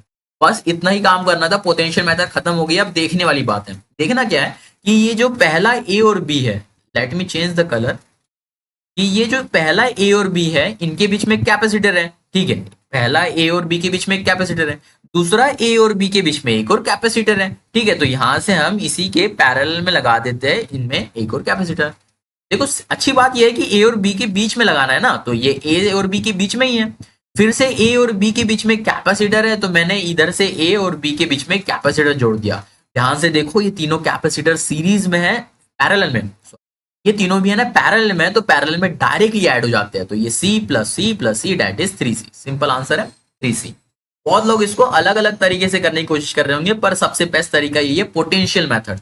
मैं हमेशा जब क्लास में पढ़ाता हूँ तो यहाँ बच्चे समझने में थोड़े कंफ्यूज हो जाते हैं, लेकिन ये मेथड मुझे बहुत अच्छा लगता है। आप लोग इसको समझो, है ना, पोटेंशियल मेथड कि एक पॉइंट ये है और इससे वायर कहीं भी जाके इधर आ रहा है, इनके बीच में कोई भी रजिस्टर, बैटरी, कैपेसिटर, इंडक्टर नहीं लगा है, तो इनका पोटेंशियल सेम है। सिंपल बात। चलो एक नेक्स्ट क्वेश्चन करते हैं। हमारा क्या बोल रहा है, फाइंड इक्विवेलेंट कैपेसिटेंस बिटवीन ए और बी। अब हमारे पास ये एक ए पॉइंट है, ये बी पॉइंट है, इनके बीच में कैपेसिटेंस बताना है। पोटेंशियल वाले मेथड से मैं करना चाहूंगा कि इनका कैपेसिटेंस क्या है, क्योंकि आप उसके अलावा कोई मेथड लगा नहीं सकते कि आपको दिख ही नहीं रहा है कि कौन सीरीज में और कौन पैरेलल में। मेरे हिसाब से बहुत बेहतरीन क्वेश्चन है, आप लोग इसको ट्राई कर सकते हो। एक बार वीडियो पॉज करो और एक बार सॉल्व करने की कोशिश करो। चलो अब हम देखते हैं कि ये ए है, तो यहां से ए इधर तक के तो कुछ नहीं आया, तो ये हमारा ए पोटेंशियल के साथ है। इधर भी कुछ नहीं आया, तो ये भी ए पोटेंशियल। अब यहाँ देखो, यहाँ से बी वाला जो एंड जुड़ा है, ये बी और ये बी, यहां तक के तो बी आया। लेट मी हम लोग कंसीडर कर लेते हैं ये वाले पॉइंट पे एक्स पोटेंशियल है। अब देखो सिंपल सी बात है कि ये ए और एक्स है हमारा, तो ए और एक्स के बीच में क्या क्या आ रहा है। Let me change the colour. हाँ, ए और एक्स के बीच में एक कैपेसिटर है, एक्स और पी के बीच में कैपेसिटर है, ए और एक्स और ए और एक्स के बीच में मतलब दो कैपेसिटर है, तो ये वाला पॉइंट अपना एक्स है और इसके बीच में मैंने दो कैपेसिटर आसानी से लगा दिए, कोई दिक्कत नहीं हुई अभी तक के आपको। ठीक है, अब आगे और समझो कि ये ए पॉइंट है हमारा, ए और बी के बीच में कैपेसिटर है, तो अपने को ए से बी के बीच में कैपेसिटर लगाना है, और एक्स और बी के बीच में कैपेसिटर है, तो ये एक्स और ये बी के बीच में कैपेसिटर लगाना है। शायद आपको ये एक्स यहाँ पर लिखा नहीं है तो थोड़ा कंफ्यूज हो रहा हूँ, मैं लिख देता हूँ। ये आपका एक्स है, ये एक्स पॉइंट है। ठीक, अब बहुत सिंपल हो गया है, पोटेंशियल वाले मेथड से सब पता चल गया है कौन किसके सीरीज में कौन किसके पैरेलल में है। तो पहले आप सबसे पहले इन दोनों को पैरेलल में सॉल्व कर लो, जो कि डायरेक्ट ऐड हो जाएगा, C plus C that is 2C। तो मैंने ये लिख दिया 2C। ठीक है, अब ये वाला एक पीस के साथ पैरेलल में, अब तो ये बहुत आसान दिखने लग गया, और ये इसके साथ और पैरेलल में, तो ये दोनों सीरीज में आपस में ऐड होंगे। मैं इनका सीरीज इक्विवेलेंट यहाँ निकाला, 5C डिवाइड बाय, ऐसे ही होगा ना, नहीं नहीं नहीं, ऐसे ऐड नहीं होगा, ये ऐड कैसे होगा, 1/2C प्लस 1/C ऐसा करो, या फिर पहले इनका मल्टीप्लाई करो, 2C इंटू सी करो तो 2C स्क्वायर डिवाइड बाय इनका प्लस करो 3C स्क्वायर, आंसर यही आने वाला है। तो ये हमने लिख दिया। अब इसको अच्छा आगे सॉल्व करो, तो ये 2C डिवाइड बाय 3 आ गया आपके पास, और नीचे एक कैपेसिटेंस C था। अब ये आपस में एक दूसरे के पैरेलल में कनेक्टेड है, तो पैरेलल में तो डायरेक्ट ऐड हो जाते हैं, और ये वाला सम यहाँ लिखा हुआ है डायरेक्ट ऐड करके। Final answer is 5C divide by 3। Option number B हमारे पास सही है, 5C divide by 3। I think ये क्वेश्चन सॉल्व करने में तो मजा आया होगा आपको। अब एक नए वेराइटी का प्रॉब्लम है जो कि आप करंट इलेक्ट्रिसिटी में पढ़े हो या पढ़ने वाले हो, जो कि है व्हीटस्टोन ब्रिज। ये व्हीटस्टोन ब्रिज बहुत अच्छी चीज है, बड़े बड़े क्वेश्चन, कॉम्प्लिकेटेड क्वेश्चन को आसानी से सॉल्व करता है। क्या बोलता है, इसका अरेंजमेंट क्या बोलता है कि ये मेरे पास ये P पॉइंट है, R पॉइंट है, Q पॉइंट है और ये S पॉइंट है, ऐसे 4 पॉइंट है हमारे पास, एक अरेंजमेंट है मानो, अभी सोचो, और यहाँ पे ऐसे ऐसे कैपेसिटर लगे हुए हैं। अब क्या होता है कि अगर हम ये वाले इसका रजिस्टर या कैपेसिटेंस देखें, ये C1 वाला कैपेसिटर देखें और ये C3 देखें, ये आपस में रेशियो में बराबर होते हैं, ये C2 और C4 के, तो ये एक बैलेंस व्हीटस्टोन ब्रिज कहलाता है। व्हीटस्टोन ब्रिज का काम एक और है, मैं बताता हूं कि ये जो आपको ये जो 5वें नंबर का जो कैपेसिटर दिख रहा है, ये वाला, मैं इसको हटा देता हूं तो इनके इक्विवेलेंट कैपेसिटर्स में कोई फर्क नहीं पड़ने वाला है। ये वाली चीज कहलाती है हमारा व्हीटस्टोन ब्रिज, वो भी balance Wheatstone bridge. Balance Wheatstone bridge के लिए ये कंडीशन है कि ये बीच वाले कैपेसिटर को हम निकाल के हटा दो तो कोई फर्क नहीं पड़ेगा। जैसे कि हम यहाँ पे गैल्वेनोमीटर जब इंसर्ट करते हैं, तो गैल्वेनोमीटर का काम होता है कि छोटा सा करंट का डिफ्लेक्शन बताना। जैसे ही मैं यहाँ पे उसको प्लेस करता हूँ और देखता हूँ कि यहाँ कोई डिफ्लेक्शन नहीं आ रहा है, तो सिंपल सी बात है, बैलेंस व्हीटस्टोन ब्रिज है। और बैलेंस व्हीटस्टोन ब्रिज के लिए जो कंडीशन, फिजिकल कंडीशन है, वो ये है कि ये जो है C1 और C3, इनका रेशियो बराबर होना चाहिए, इक्वल होना चाहिए C2 और C4 के। सिंपल बात, ये वाली चीज आप याद रखो, आपस में ऊपर नीचे वाली, कि C1 और C3 का रेशियो C2 C4 के बराबर होना चाहिए। अब बैलेंस व्हीटस्टोन ब्रिज का भी मतलब यही है कि इनके बीच में का पोटेंशियल सेम होगा। पोटेंशियल मतलब ये वाला जो है ऊपर वाला और ये नीचे वाला, इनका पोटेंशियल गेन या ड्रॉप सेम होने वाला है। अब इसी के ऊपर एक बढ़िया वाला क्वेश्चन कर लेते हैं हम लोग। क्वेश्चन क्या बोलता है हमारा, आप ध्यान से समझो कि फाइंड इक्विवेलेंट कैपेसिटेंस बिटवीन ए और बी। ये हमारे पास ए है, ये अपने पास बी है। आप चाहे तो इस वाले को पोटेंशियल वाले मेथड से सॉल्व कर सकते हो, जो कि मैंने ऊपर बताया, जो मेरा फेवरेट मेथड है। लेकिन यहाँ पे उससे भी आसान वाला जो तरीका है वो है व्हिटस्टोन ब्रिज। व्हिटस्टोन ब्रिज बैलेंस चेक करो, बैलेंस है, डायरेक्ट डायरेक्ट वो बीच वाले को हटाओ और ऊपर में सीरीज नीचे में सीरीज करके डायरेक्ट आंसर लाओ। अब इसको बैलेंस चेक करने के लिए क्या ये 1/2 इज इक्वल्स टू 3/6 होता है? इसको मैं अगर यहाँ लिख के देखूं कि ये 1/2 इज इक्वल्स टू 3/6 होता है, जी हाँ ये इक्वल होता है। तो ये हमारे पास एक बैलेंस व्हिटस्टोन ब्रिज है। जब ये बैलेंस व्हिटस्टोन ब्रिज है तो आपके बीच वाले का कोई काम नहीं है, हटाओ इसको यहाँ से। इसको जब हटाओगे तो वो कुछ आपको अरेंजमेंट ऐसा दिखने लगेगा। और ये जो दोनों ऊपर के हैं ये सीरीज में कैपेसिटर जुड़े हैं, नीचे वाले दोनों भी सीरीज में जुड़े हैं और आपस में एक दूसरे के पैरेलल में। जैसे आप इनका सी इक्विवेलेंट निकालेंगे तो ऊपर वाले का आ जाएगा 3/4। कैसे आया? सीरीज में अगर देखा जाए तो 1 और 3 का करेंगे, 3 into 1 ऊपर 3 है और 3 + 1 4, तो ये आ गया 3/4। इसी की तरह इसका 3/2 कैसे आया? तो 6 into 2 डेट इज अपने पास 12 और नीचे में आ जाएगा हमारे पास 6 + 2 डेट इज 8। 12/8 हम इसको 4 के टेबल से काट सकते हैं, तो ये आ गया 3/2। सिंपल। अब ये दोनों आपस में क्या है? पैरेलल में कनेक्टेड, और पैरेलल में कैपेसिटर डायरेक्टली ऐड हो जाते हैं, इनका सम हो जाता है 3/2 प्लस 3/4। एलसीएम लेके सॉल्व कर लो या फिर कैसे भी सॉल्व कर लो। ऊपर हमारे पास न्यूमरेटर सेम है, नीचे डिनोमिनेटर अलग अलग है। इसको आप सॉल्व करेंगे तो आपके पास आएगा 9/4। ये 9/4 हमारा इसका इक्विवेलेंट कैपेसिटर है। अब देखो यहाँ पे जो है पॉइंट में वैल्यू दी गई है, आप इसको सॉल्व करोगे 9/4 यानी 9 का चौथा हिस्सा, 9 का जब आधा करोगे तो हमारे पास आता है 4.5 और 4.5 का आधा होता है 2.25। तो हमारे पास 2.25 जो बी ऑप्शन है वो करेक्ट है। यहाँ पे मैंने सॉल्व करके बता दिया। एक और क्वेश्चन देखते हैं, लास्ट क्वेश्चन रखते हैं हम इसको, उसके बाद नेक्स्ट वाली क्लास में हम डाइलेक्ट्रिक इन कैपेसिटर पढ़ने वाले। चलो अब ये क्वेश्चन क्या बोलता है आपके लिए? What is the effective capacitance between point x और वाई? एक्स ये पॉइंट है, वाई ये पॉइंट है, इनके बीच में का इक्विवेलेंट कैपेसिटेंस निकालना है।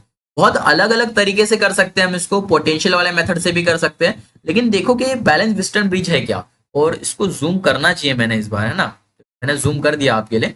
तो अब मैं नाम देता हूँ उसको ए पॉइंट। अब बहुत सिंपल है, इसको पता भी कैसे करना है। पता करने के लिए इसको ए पॉइंट नाम दे दिए, और यहाँ से यहाँ चले तो फिर इधर कुछ हो गया, तो यहाँ पे एक बी पॉइंट नाम दे दिए, यहाँ से भी कुछ जुड़ नहीं रहा है तो इसको सी नाम दे दिया और इसको डी नाम दे दिया। ऐसा नाम देना पड़ेगा हमको, जब भी हम इसको फील कर पाएंगे। अब क्या करना है, ये जो बी वाला पॉइंट है ना, इसको पकड़ के इधर खींच डालो, ये सी वाले पॉइंट को पकड़ के इधर खींच डालो। जब आप इसको खींचोगे रियली ऐसा पकड़ के ऊपर, जब इसको बनाओगे ना सही तरीके से डायग्राम में, तो आपको कुछ ऐसा एक अरेंजमेंट दिखेगा वो।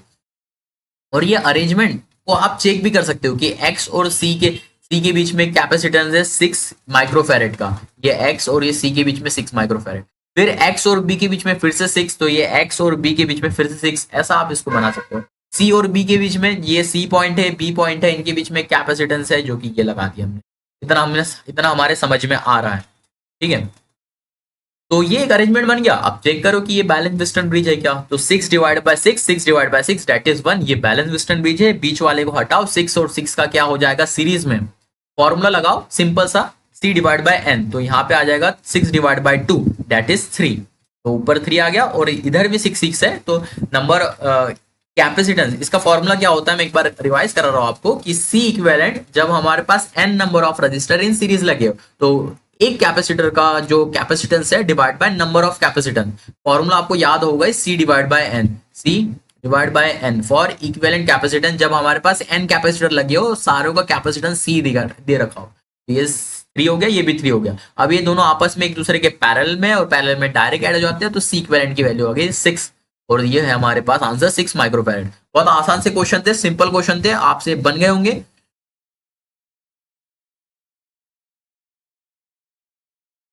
The topic is dielectric in capacitor. देखो अभी तक के हमारे पास एक नॉर्मल कैपेसिटर था, उसके बीच के अंदर हमने एयर इंसर्ट करे थे, कुछ इंसर्टेड नहीं था। अब हम क्या चाह रहे हैं, इस कैपेसिटर की इफिशियंसी इंक्रीज करने के लिए एक इसके बीच में एक ऐसा मीडियम इंसर्ट करें, एक मीडियम डाले जिससे एक कैपेसिटर की एनर्जी स्टोरिंग कैपेसिटी बढ़ जाए। अब वो क्या होता है, कैसे होता है, बहुत ध्यान से समझो कि हम लोग एक डाइलेक्ट्रिक लेके आएंगे। अब ये डाइलेक्ट्रिक होता क्या है, वो एक इलेक्ट्रिकल इंसुलेटर मटेरियल है। अब ये इंसुलेटर है तो जाहिर सी बात है इसके अंदर फ्री इलेक्ट्रॉन बिल्कुल नहीं हो रहे होंगे। तो जैसे कि कंडक्टर के अंदर अगर कंडक्टर है तो उसके अंदर तो फ्री इलेक्ट्रॉन होते हैं, लेकिन जो डाइलेक्ट्रिक मटेरियल है do not have any loosely bounded of free electron, कोई भी लूजली बाउंडेड इलेक्ट्रॉन नहीं है। अब क्या हो रहा है, जब हमने when a dielectric material is placed an electric field electron polarization occur, ध्यान से समझना कि अब एक डाइलेक्ट्रिक वो मटेरियल को मैंने दो कैपेसिटर प्लेट के बीच में इंसर्ट किया, अब वो क्या कर रहा है, वो पोलराइज हो रहा है, डिस्प्लेस नहीं हो सकता, फ्री इलेक्ट्रॉन है नहीं, लेकिन जो इलेक्ट्रॉन है वो पॉजिटिव नेगेटिव से शफल हो सकते हैं। सिमिलरली बात मैं यहां करूं तो यहाँ पे इलेक्ट्रिक फील्ड इस डायरेक्शन में, इलेक्ट्रिक फील्ड ध्यान से देखो इस डायरेक्शन में, इलेक्ट्रिक फील्ड इस डायरेक्शन में, तो हम क्या समझ रहे होंगे कि यहाँ से एक पॉजिटिव क्यू चार्ज से वो इलेक्ट्रिक फील्ड निकल रही है, और पॉजिटिव नेगेटिव एक दूसरे को अट्रैक्ट करते हैं और पॉजिटिव पॉजिटिव एक दूसरे को रिपेल करते हैं। तो इधर एक पॉजिटिव से जो फील्ड निकल रही है तो इसके अपोजिट साइड में पॉजिटिव चार्ज डिस्प्लेस हो जाएंगे। तो अगर मैं ये एक आइटम की बात करूं अपने, तो इधर पॉजिटिव चार्ज हो जाएगा और इधर नेगेटिव चार्ज चले जाएगा। ऐसे ही सारे के ऊपर क्या हो रहा होगा कि पॉजिटिव चार्ज इधर शिफ्ट हो जाएगा और नेगेटिव चार्ज उधर हो जाएगा। हर एक के साथ ऐसा ही हो रहा होगा, इधर भी वैसा ही हो रहा है। तो क्या हुआ, ये जो प्रोसेस हुई यहाँ, ये हुआ पोलराइजेशन, यानी पहले सब लोग स्टेबल कंडीशन में थे, न्यूट्रल कंडीशन में थे। अब क्या हुआ कि नेगेटिव वाले थोड़े इधर डिस्प्लेस हो गए और पॉजिटिव वाले इधर डिस्प्लेस हो गए।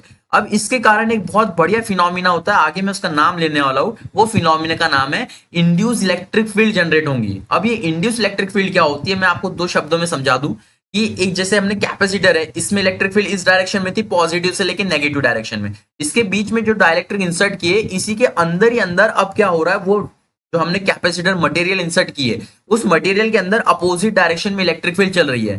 तो ये एक इंड्यूस इलेक्ट्रिक फील्ड है कि जो बड़ी वाली जो सही वाली जो इलेक्ट्रिक फील्ड है उसको अपोज करने के लिए एक इंड्यूस इलेक्ट्रिक फील्ड आ गई है यहाँ पे।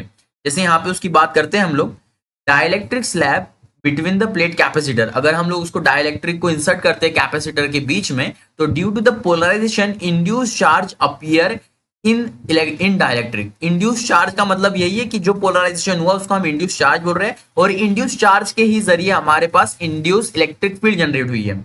एंड इंड्यूस्ड इलेक्ट्रिक फील्ड, ये देखो इंड्यूस इलेक्ट्रिक फील्ड को आज के बाद मैं ऐसे लिख रहा हूँ, आप इसको समझो आई ई वेक्टर, और ये भी एक वेक्टर क्वांटिटी क्योंकि इलेक्ट्रिक फील्ड है, is produce which oppose original electric field, जो ओरिजिनल इलेक्ट्रिक फील्ड थी जो कि इस डायरेक्शन में थी, जो बिल्कुल अभी तक के समझ में आ रही थी, लेकिन थोड़ा अब यहाँ पे कंफ्यूजन करने के लिए एक टर्म आया जो कि इंड्यूस इलेक्ट्रिक फील्ड है। इस डायग्राम से आप बहुत बेहतरीन तरीके से समझ रहे होंगे कि अब इंड्यूस इलेक्ट्रिक फील्ड इस डायरेक्शन में चल गई। अरे इलेक्ट्रिक फील्ड क्या है, पॉजिटिव डायरेक्शन से नेगेटिव, तो अंदर जो पोलराइजेशन हो गए, पोलराइजेशन के बाद इधर इधर क्या हुआ, नेगेटिव अकोमोडेट हो गए, और इधर इधर क्या हुआ, पॉजिटिव अकोमोडेट हो गए। तो यहाँ से पॉजिटिव से निकल के नेगेटिव अंदर एक इलेक्ट्रिक फील्ड इंड्यूस हुई, तो उसे हमने नाम दिया इंड्यूस इलेक्ट्रिक फील्ड।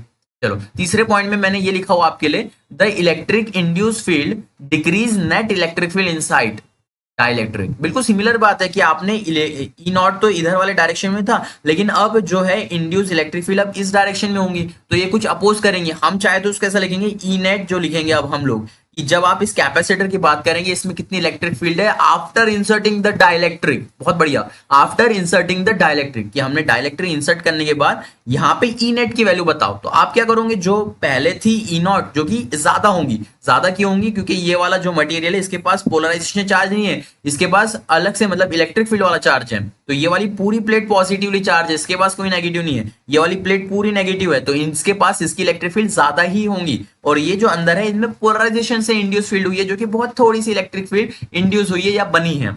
तो हम लोग लिख रहे होंगे कि original electric field minus induce electric field. अब ये कैसे हो रहा होगा कि अब यहां से एक ध्यान से मेरी बात समझो, बहुत इंपॉर्टेंट है, कि हम लिख रहे होंगे E net is equal to E naught divide by के।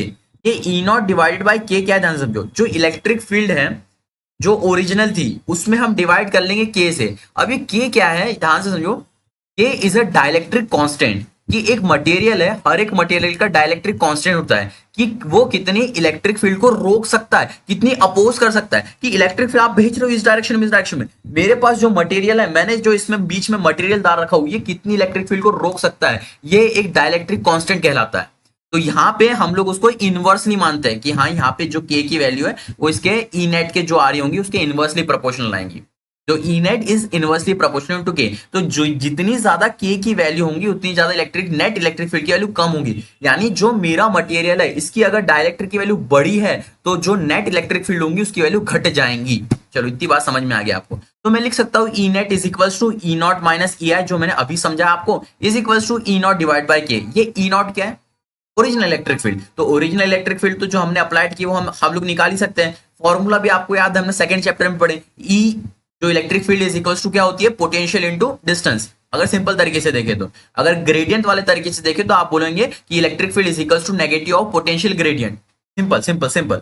चलो बढ़िया, इतनी चीज समझ में आ गई। हमने ये फॉर्मूला डिराइव कर लिए, एकदम छोटा सा, ई नॉट डिवाइड बाई के कैसे आया ये आपके दिमाग में बैठ गया कि जब हमने एक कैपेसिटर के अंदर डाइलेक्ट्रिक इंसर्ट किए तो इलेक्ट्रिक फील्ड अब कुछ कम हो गई और कम होके वो इतनी बनी ई नॉट डिवाइड बाई के।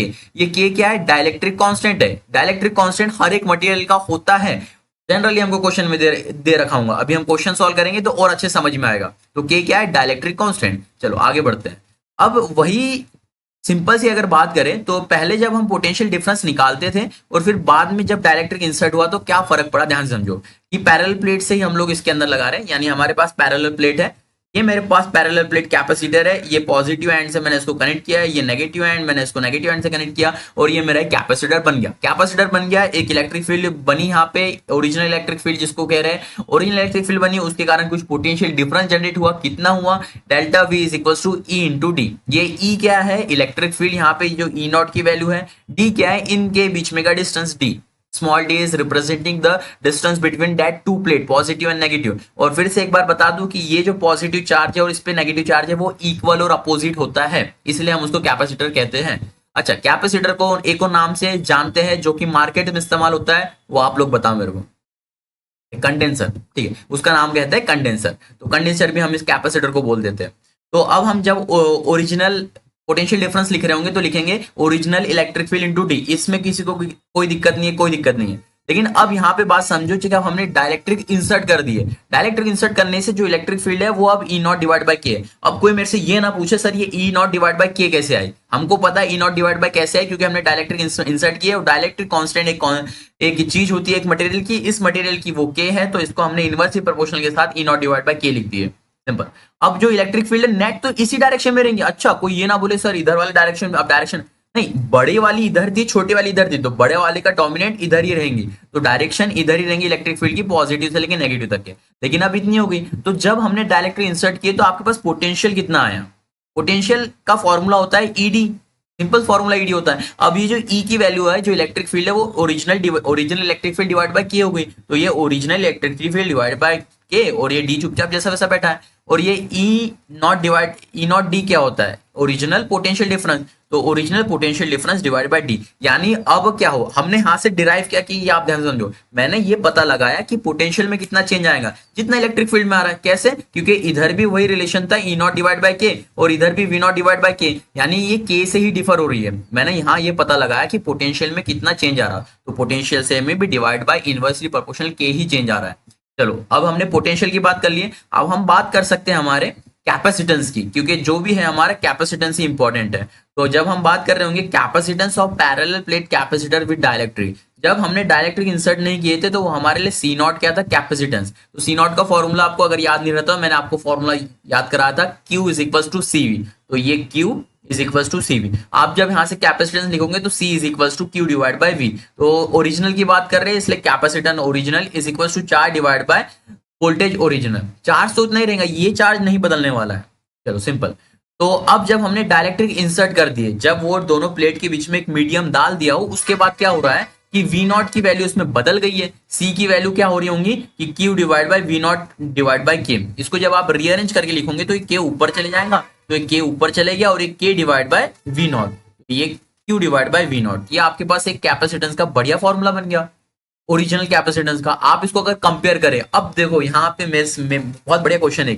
अब आप इसको कंपेयर करो कि हमारे ओरिजिनल कैपेसिटेंस से बड़ा घटा क्या हो रहा, तो जब आप यहाँ देखोगे तो C K is equal to C into C naught. इससे मेरे ये समझ में आया कि अब कैपेसिटेंस बढ़ चुका है, यानी डाइलेक्ट्रिक डालने के बाद कैपेसिटेंस की वैल्यू बढ़ जाती है। यही मेरे लिए इंपॉर्टेंट था, डाइलेक्ट्रिक डालने का मतलब यही है कैपेसिटेंस के बीच में, ताकि मेरा कैपेसिटेंस बढ़ जाए।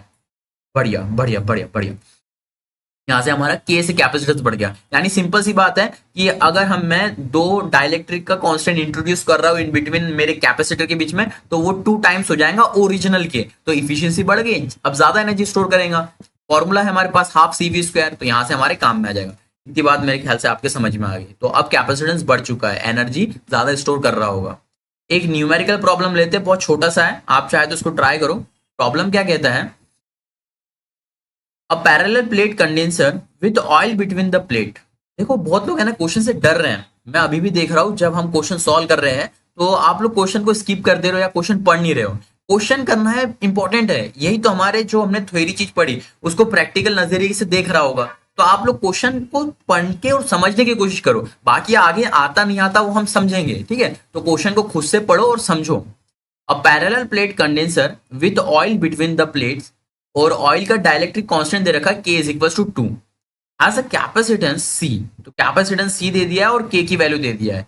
If the oil is remove then capacitance of the capacitor becomes, कि जब हमारे दो प्लेट के बीच में एक डाइलेक्ट्रिक इंसर्ट था और डाइलेक्ट्रिक की वैल्यू थी K इज इक्वल टू 2। ये कब की बात है, फाइनल की बात है। अब हमने इसमें से ये डाइलेक्ट्रिक हटा दिए, तो अब बताओ ये C नॉट ओरिजिनल की वैल्यू क्या है। तो सिंपल सी बात है, आपको पता है जब एक डाइलेक्ट्रिक इंसर्टेड होता है तो उसकी वैल्यू ओरिजिनल के K टाइम्स हो जाती है, यानी खाली जब इसके बीच में कुछ नहीं होता है, कैपेसिटर के बीच में कुछ नहीं होता है, उसके K टाइम्स हो जाती है हमारी जब डाइलेक्ट्रिक इंसर्टेड होता है। सिंपल, आई बात समझ में। तो हम लोग लिख सकते हैं C is equal to K के C not.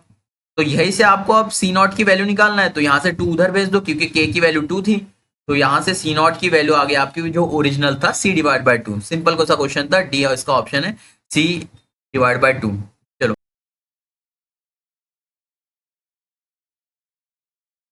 So the topic is, हमारे पास ये दो प्लेट है जो कि कैपेसिटर की है, इसके ऊपर पॉजिटिव चार्ज अकोमोडेटेड है और इसके ऊपर नेगेटिव चार्ज।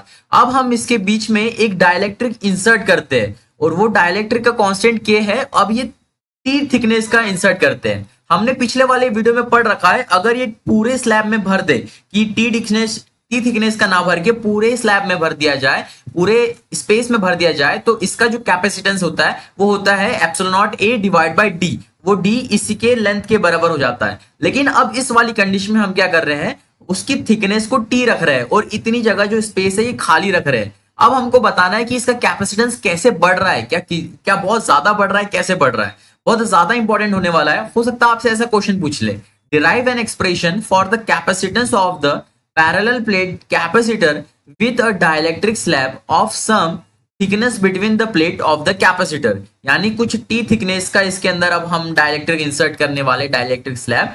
तो बताओ अब इसका कैपेसिटेंस क्या होने वाला है। तो सिंपल सा अरेंजमेंट हमने ये बता दिए, एक प्लेट इसका नाम दे दिए P और इस वाले प्लेट का नाम दे दिए Q। हमारे पास ये दो प्लेट है और इसके ऊपर पॉजिटिव और नेगेटिव चार्ज है, इस पे कोई दो राय की बात नहीं है। और ये जो स्लैब हमने इंसर्ट की है ये है टी थिकनेस की, और जाहिर सी बात है ये जो स्लैब है ये अभी भी एक इंड्यूस इलेक्ट्रिक फील्ड लगा रही होंगी, उसकी डायरेक्शन होंगी ये अपोजिट डायरेक्शन में, इधर वाले डायरेक्शन में आप बताई भी गई है। और जो ओरिजिनल इलेक्ट्रिक फील्ड होंगी उसकी तो यही डायरेक्शन होंगी, और देखा जाए तो ओरिजिनल इलेक्ट्रिक फील्ड ही ज्यादा हो रही होंगी, इंड्यूस इलेक्ट्रिक फील्ड की वैल्यू काफी कम होती है। चलो, अब जैसे मैं लिख रहा हूँ, capacitance of a parallel plate capacitor having free space between the plate of the capacitance is given bye. जब इसके अंदर कोई हमने डायरेक्ट्रिक इंसर्ट नहीं किए थे तो ओरिजिनल C ओरिजिनल हमारे पास था epsilon naught A divide by D, simple सी बात। लेकिन अब जब इसके अंदर डायरेक्ट्रिक इंसर्ट कर दिए हैं तो जैसे सिंपल सी आपको बात बताने के लिए लिख सकते हैं कि A क्या है, हमारे पास एरिया ऑफ प्लेट है, D क्या है, डिस्टेंस ऑफ सेपरेशन है, K क्या है, हमारे पास डाइलेक्ट्रिक कांस्टेंट है। अब हम इसके अंदर now introduce dielectric slab of the thickness T, लेकिन अब T थिकनेस की जब इंसर्ट कर रहे होंगे, and dielectric constant between the plate of the capacitor, the potential difference between the two plate of the capacitor is given bye. अब potential difference बदल जाएगा। पहले तो हम पोटेंशियल डिफरेंस कैसे लिखते हैं कि potential difference is equal to electric field multiply by distance, ठीक है। तो अब यहाँ पे जैसे कि हम नॉर्मल तरीके से पहले लिखते थे कि E इंटू डी लिखते थे, लेकिन अब यहाँ पे थोड़ा कॉम्प्लेक्स से यहाँ मेरे को यहाँ टॉपिक लगाना है। देखो कैसे, कि अब ये वाला जो स्पेस है इधर कुछ और इलेक्ट्रिक फील्ड है और ये जो खाली जगह है इधर कुछ इलेक्ट्रिक फील्ड है। हम सबसे पहले क्या करते हैं, जो वो खाली जगह है उसमें इलेक्ट्रिक फील्ड निकाल लेते हैं जो ओरिजिनल होंगी। तो ओरिजिनल इलेक्ट्रिक फील्ड हमको ये पता है ओरिजिनल, और कहाँ पे है वो D minus T. D minus T मतलब ये जो पूरा पूरा जो स्लैब है इसमें से अगर ये T डिस्टेंस हटा दिया जाए तो ये जो खाली जगह है यहाँ पे तो ओरिजिनल इलेक्ट्रिक फील्ड है। तो ये सिंपल सा हमें समझ में आया E not into D minus T कैसे आया। अब ये ET क्या है, अब इलेक्ट्रिक फील्ड की वैल्यू बदल गई है इन दिस स्लैब। स्लैब के अंदर इलेक्ट्रिक फील्ड की वैल्यू कुछ कम हो गई है। अगर निकालना चाहे तो हम उसको ऐसे निकाल सकते हैं EP E not minus EP, ये हमारी अंदर की इलेक्ट्रिक फील्ड है। अब वही अगर यहाँ पे लिखा जाए तो अंदर इलेक्ट्रिक फील्ड E और इसमें जो थिकनेस है वो ये टी थिकनेस पे। अब इन दोनों को ऐड करेंगे तो हमारे पास ओरिजिनल पोटेंशियल डिफरेंस आ जाएगा। अब हमें ये भी पता है कि जब हमने डायरेक्ट्रिक इंट्रोड्यूस किए तो हमारा जो इलेक्ट्रिक फील्ड है अब वो के से डिक्रीज हो गई है, 1/k से डिक्रीज हो गई है। जस्ट पिछले ही वाले वीडियो में हमने देखे थे कि ये कैसे हुई है कि E is equal to E naught divide by K, inversely proportional हो गई है। तो जैसे हमने इलेक्ट्रिक फील्ड देखे कि वो के से डिक्रीज हो गई है, 1/k से ये रेशियो में डिक्रीज हो गई है, तो ये ओरिजिनल इलेक्ट्रिक फील्ड हमारे पास, ओरिजिनल यानी अब जब हमने डायरेक्ट्रिक इंसर्ट की उसके बाद। तो फॉर्मूले के हिसाब से V ई एप्सिलॉन नॉट की जगह epsilon not d minus T. अभी जो E है हमने ये ओरिजिनल वाले जो पहले ओरिजिनल था उसके साथ कंपेयर किए, तो इसको लिख सकते हैं ई नॉट डिवाइड बाई के, और ये T जैसा क्या वैसा। यहाँ से ई नॉट कॉमन निकालेंगे, हमारे पास अंदर ये वाली चीज बचेंगी, इसको हम थोड़ा सॉल्व करेंगे। जैसे हम देख रहे हैं कि यहाँ पे एप्सिलॉन नॉट है, तो एप्सिलॉन नॉट का मतलब क्या है, एप्सिलॉन नॉट नहीं, सॉरी एप्सिलॉन नहीं है, ये हमारे पास ओरिजिनल इलेक्ट्रिक फील्ड है। तो ओरिजिनल इलेक्ट्रिक फील्ड को क्या लिख सकते हैं हम लोग कि चार्ज डेंसिटी से कंपेयर कर सकते हैं। जैसे कि हम लिखते हैं sigma is equal to Q divide by A. तो क्यू क्या है, चार्ज है, ए क्या है, एरिया है। वही वाली चीज जब हम इस पे लगाएंगे तो ये हो जाएगा हमारे पास, जो जब हम ओरिजिनल के साथ कंपेयर कर रहे हैं तो ये हो जाएगा Q divide by A epsilon not. यही वाली वैल्यू हम जस्ट इसके अंदर पुट कर देंगे तो हमारे पास ये आ जाएगा v is equal to A divide by Q divide by A epsilon naught D minus T plus D T plus K. अब यही वाला डेरिवेशन काफी ज्यादा इंपॉर्टेंट है जो मैं आपको भी समझा रहा हूँ, ये आपके लिए काफी ज्यादा इंपॉर्टेंट हो रहा होगा ये वाला। अब देखो हमारे पास v की वैल्यू आ गई है, हमको बहुत बार इस वाले v से भी क्वेश्चन पूछ लिया जाता है कि potential difference across this capacitor plate क्या होने वाला है, तो उसके लिए हम सिंपली ये वाला आंसर उसको चिपका सकते हैं।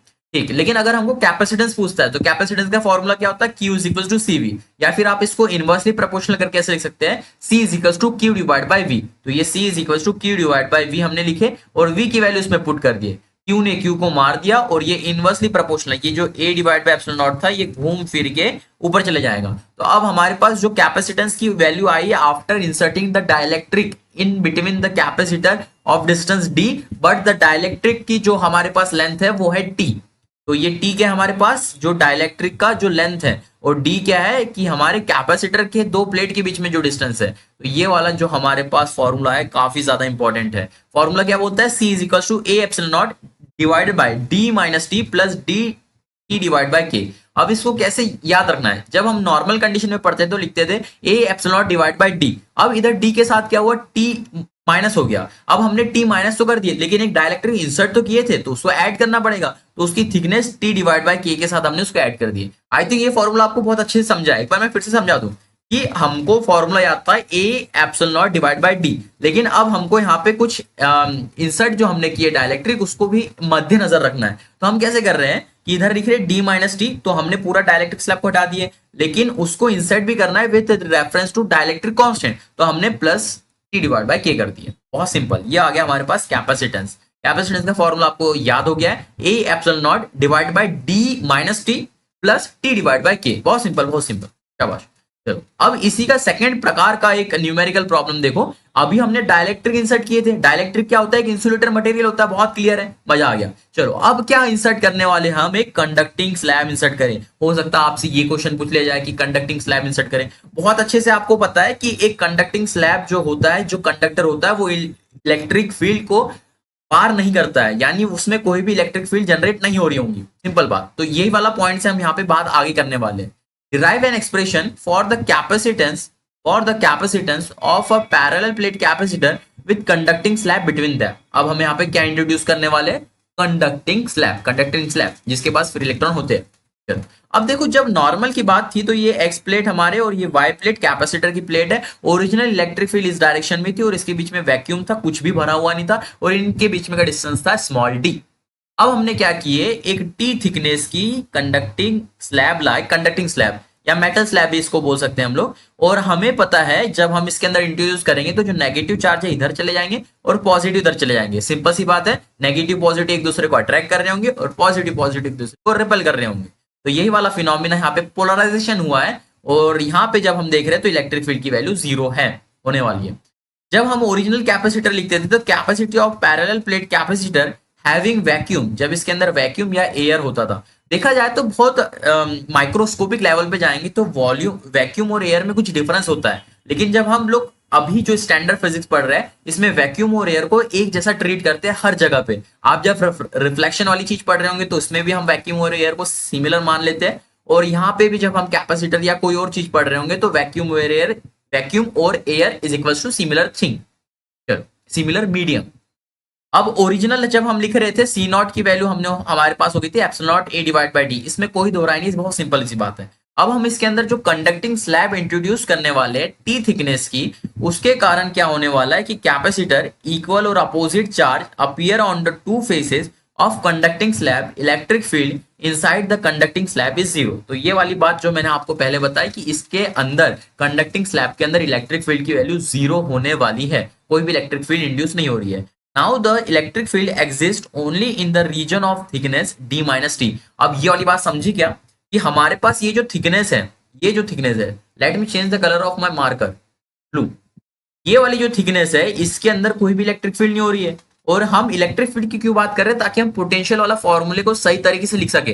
पिछले वाले इसमें भी हमने पहले इलेक्ट्रिक फील्ड से यहाँ से खेले और बाद में हम पोटेंशियल के ऊपर आ गए, और ये कैसे आए वो वाला फॉर्मूला या फिर वो रिलेशन आपको सेकंड चैप्टर में पढ़ाया गया है। वो रिलेशन क्या था मैं एक बार रिवाइज कराता हूँ कि electric field can be written as negative of gradient of potential difference. अरे नहीं आया समझ में, एक बार फिर से समझो मैं क्या बोल रहा हूँ कि जो इलेक्ट्रिक फील्ड है उसको हम लिख सकते हैं is equal to dv divide by dr। ये dv डिवाइड बाय dr क्या है, change in potential difference divide by change in distance, potential difference distance, ऐसे हम इलेक्ट्रिक फील्ड लिख सकते हैं। वही वाला फॉर्मूले से हमने यहाँ पे इंट्रोड्यूस किया हमारे पोटेंशियल को, और यहाँ पे भी वही हम लोग पहले इलेक्ट्रिक फील्ड की बात कर लेंगे जो कि ओरिजिनल क्या होने वाली है, ओरिजिनल क्या थी और फिर बाद में क्या होने वाली है। इनके कंपैरिजन के, इनके डिफरेंस के बाद हम लोग हमारे पास पोटेंशियल डिफरेंस निकालेंगे। और एक बार पोटेंशियल डिफरेंस आ गया तो चार्ज तो वही रहने वाला है कैपेसिटर के ऊपर, पोटेंशियल डिफरेंस की जो वैल्यू बदली हुआ है ये वो पुट कर देंगे हम हमारे सी के फॉर्मूले के अंदर, C is equal to Q divide by V के अंदर। चलो अब जैसे कि मैंने बोला कि इलेक्ट्रिक फील्ड ई नॉट की वैल्यू इन द थिकनेस जो होने वाली है वो डी माइनस टी होगी। तो अब जब हम लिख रहे होंगे पोटेंशियल डिफरेंस, तो हमारे पास पोटेंशियल डिफरेंस का अभी फॉर्मूला बताया v is equal to electric field into distance. तो अब जो डिस्टेंस है वो d माइनस टी के ऊपर लगने वाला है। ये d माइनस टी अभी समझाया कि ये पूरा d है और ये t है, तो ये t के अंदर तो कोई इलेक्ट्रिक फील्ड नहीं है, तो जो t हटा दिया हमने, जो ये छोटी सी जगह दिख रही है हमको, let me change the colour, red colour, तो ये वाली जो जगह दिख रही है हमको, ये वाली जगह, इस पे जो इलेक्ट्रिक फील्ड लग रही है वो हम लोग निकालेंगे और इसके ऊपर काम करने वाले हैं। बहुत अच्छे समझ में आ रहा है आपको, शाबाश। अब ये जो हम क्या लिख सकते हैं, ये वाला कलर थोड़ा लाइट कर देते हैं, ग्रीन कलर, ठीक है। अब हम क्या कर रहे हैं कि एप्सिलॉन नॉट की वैल्यू क्या हो जाएगी, sigma divide by epsilon naught. अच्छा इसको समझो पहले, v is equal to epsilon naught D minus T. कैसे आया समझे कि एप्सिलॉन नॉट की ओरिजिनल वैल्यू थी और ये डी माइनस टी हमारे पास उस छोटे से डिस्टेंस के बीच में जो डिस्टेंस है वो वाली वैल्यू। बहुत सिंपल, बहुत सिंपल। चलो अब हम लिख सकते हैं v is equal to sigma divide by epsilon naught D minus T. Sigma के जगह पे क्या रखेंगे, सिग्मा क्या है, चार्ज डेंसिटी। चार्ज डेंसिटी का मतलब चार्ज डिवाइड बाय एरिया। जब हम सिग्मा बात कर रहे हैं तो सरफेस चार्ज डेंसिटी की बात कर रहे हैं, और लीनियर चार्ज डेंसिटी भी होती है और सरफेस और वॉल्यूम चार्ज डेंसिटी भी होती है। लेकिन जैसे हम कैपेसिटर की बात करते हैं तो कैपेसिटर में मोस्टली हम लोग बात करते हैं सिग्मा की, that is surface charge density. Sigma is equal to Q divide by A, जो कि हमने यहाँ वैल्यू पुट कर दी, और अब हमारे पास यहाँ से v की वैल्यू आ गई है, v is equal to Q divide by A epsilon naught into D minus T. ये वाला फॉर्मूला भी याद रखो, हमने जो पिछले बार जो इंट्रोड्यूस किए थे वो आपको बताता हूँ। पिछले बार v का वाला फॉर्मूला क्या आया था, थोड़ा बड़ा आया था, ये कैसे आया था मैं बता चुका हूँ। अब यहाँ पे क्या आया है, ये वाला फॉर्मूला आया, और कैसे आया ये आप समझ चुके हैं बहुत अच्छे से। v is equal to Q divide by A epsilon naught D minus T, ये आ गया हमारे पास। अब v आ गया, जस्ट इसको v की वैल्यू पुट कर देंगे हम c के अंदर, c is equal to Q divide by v। Value put करने के बाद q ने q को मार दिया और बचा a epsilon naught divide by D minus T. मैं आपको बता रहा हूँ इसी लेक्चर में आपको बहुत अच्छे से एक चीज में समझा दूंगा, ये जितना भी है सारा का सारा आपको समझ में आ जाएगा बहुत बेहतरीन तरीके से कि हमने वहां मेटल इंसर्ट किए, क्या किए, बहुत अच्छे से। आप थोड़ा सा बने रहो, एकदम पेशेंस के साथ रहो, ठीक है। तो क्यू ने क्यू को मार दिया और ये a epsilon naught divide by D minus T बना अपने पास, और ये मैंने लिख दिया c is equal to a epsilon naught Q divide by D. ये बिल्कुल सही आंसर है और ये बहुत काम की वैल्यू है हमारे पास, ये काफी ज्यादा काम की वैल्यू है कि इसको मैं डब्बे में बना दूं एक। ये जो है वैल्यू फॉर, अच्छा ये वैल्यू किसके लिए है, फॉर अ मेटल, वो भी थिकनेस का, जब टी थिकनेस का है। लेकिन अब मैं बोल दूं कि वो सारे ही, हाँ मैं ये कह दूं अब कि आपने मेटल तो इंसर्ट किया लेकिन सारे इसमें मेटल इंसर्ट कर दिया, यानी मैं आपको बात नहीं समझा पा रहा हूं, मैं समझा रहा हूं अभी। तो ये दो प्लेट है आपके पास, पैरेलल प्लेट कैपेसिटर, इसके ऊपर नेगेटिव चार्ज है, इसके ऊपर पॉजिटिव चार्ज है, इसमें कोई दो राय नहीं, सिंपल। हम क्या बोल रहे हैं कि इसके बीच में डिस्टेंस कितना है, डी डिस्टेंस है। मैं ये पूरे ही डी डिस्टेंस के अंदर मेरा मेटल भर दूं तो क्या होगा, मेटल भर दिया, मेटल यानी कंडक्टिंग स्लैब भरने के बाद इसके अंदर कोई भी इलेक्ट्रिक फील्ड नहीं पास हो रही होंगी, तो ये वाले डायरेक्शन में कोई भी इलेक्ट्रिक फील्ड नहीं जा रही है, पहली बात तो ये स्टोर होगी, अलग होगी। मैंने बोला कि यहाँ पे d small d is equal to T कर दिया, यानी थिकनेस जो मेटल का है वो d के बराबर कर दिया, तो d is equal to T. जब आप d is equal to T यहाँ वैल्यू पुट करोगे, d is equal to T, तो ये हो जाएंगी अपनी value d minus T is equal to zero, और कुछ upon zero is equal to infinity, तो कैपेसिटेंस की वैल्यू पहुंच जाएंगी इन्फिनिटी। तो हम अगर दोनों पैरेलल प्लेट जो है उसके बीच में पूरा मेटल इंसर्ट कर दे तो हमारी कैपेसिटेंस की वैल्यू चली जाएंगी इन्फिनिटी, सिंपल। और टी डिस्टेंस का करें तो ये तो टी से बढ़ने वाली है। चलो आगे बात समझ में। अब मेरे ये दिमाग में क्वेश्चन आ रहा है, मैंने इसमें मेटल इंट्रोड्यूस तो कर दिया, क्या ये वैल्यू जो मैंने मेटल वाली निकाला कैपेसिटेंस की, क्या ये वैल्यू बड़ी है ओरिजिनल से? ओरिजिनल की value C naught is equal to A epsilon naught divided by D. जो अब वैल्यू आई है जो मेटल जब मैंने इंट्रोड्यूस किया वो क्या है, C is equal to A epsilon naught divide by Q into D minus T. कैसे आई है थोड़ा याद रखने के लिए, हमारे पास फॉर्मूला तो था ए epsilon naught divide by D, तो ये क्यू मैंने यहाँ एक्स्ट्रा लिख दिया है ना, क्योंकि क्यू से तो क्यू मर चुका है, तो ये क्यू नहीं है यहाँ पे। हाँ, मैं इसको हटा भी सकता हूँ आपके लिए ताकि आप बाद में कंफ्यूज ना हो, ये क्यू मर चुका है, डेड। हमारे पास यही फॉर्मूला है, ए epsilon naught divide by D minus T. तो अभी मैंने समझा है डी माइनस टी कैसे होता है, मतलब डी थिकनेस भी सेम हो गई तो ये वैल्यू जीरो हो जाएंगे और कैपेसिटेंस की वैल्यू इन्फिनिट हो जाएंगी। लेकिन अब मेरे पास ये क्वेश्चन आ गया कि ओरिजिनल और इसके साथ कंपेयर करना है, तो कंपेयर करने के लिए जो हमारे पास इक्वेशन वन थी, इक्वेशन वन ये वाली, और ये इक्वेशन ओरिजिनल थी। ओरिजिनल यानी जब इसके अंदर कोई भी डाइलेक्ट्रिक इंसर्ट नहीं किए थे, तो उसको इसके साथ कंपेयर करने के लिए हम लोग लिख रहे होंगे dividing second by divide by one.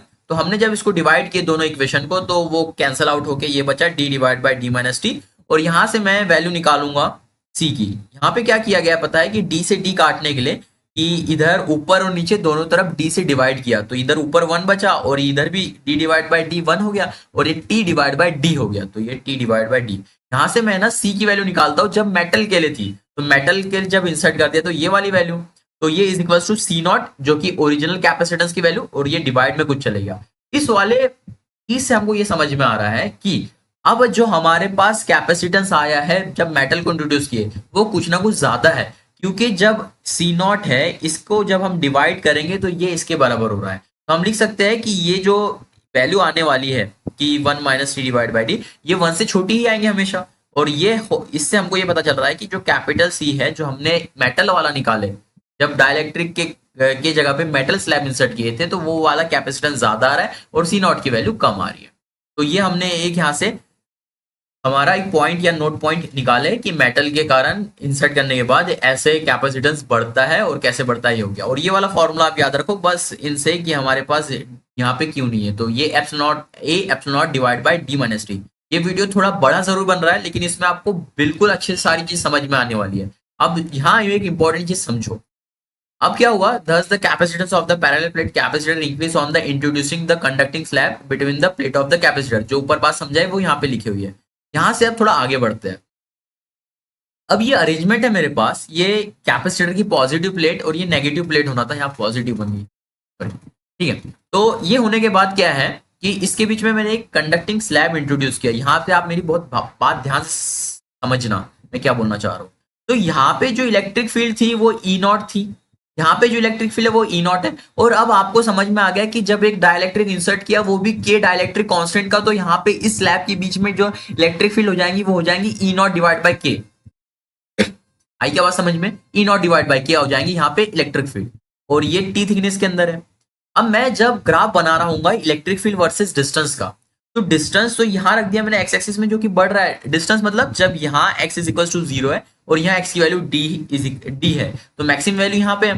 तो पहले जब मैं ये वाली जब डिस्टेंस कवर किया मैंने इतना सा डिस्टेंस, तो यहाँ पे तो ई नॉट था, तो ई नॉट इलेक्ट्रिक फील्ड मैक्सिमम, तो ये मैक्सिमम मैंने यहाँ वैल्यू बनाया। अब जैसे ही मैं इस टी वाले डिस्टेंस को कवर करने गया तो यहाँ पे ई नॉट डिवाइड बाय के है, यानी कुछ ओरिजिनल से इलेक्ट्रिक फील्ड घट गई है, तो मैंने इसको नीचे ला के बना दिया। सिंपल। फिर इसके बाद ये अब यहाँ से जब बाहर निकल रहा हूँ ये टी वाले डाइलेक्ट्रिक के बाहर, फिर से यहाँ पे जो इलेक्ट्रिक फील्ड की वैल्यू वो ई नॉट है, फिर से वैल्यू बढ़ गई और ये वैल्यू बढ़ गई। बस ये इसका ग्राफ रहेगा, स्टेप अप ग्राफ इसको हम बोलते हैं, step up step down graph. तो ये बहुत सिंपल है, आपको एक चीज समझ में आई। चलो इससे रिलेटेड एक दो और सवाल या एक दो कॉन्सेप्ट और समझाता हूँ मैं आपको, बहुत अच्छे से ये चीज समझ में आएगी।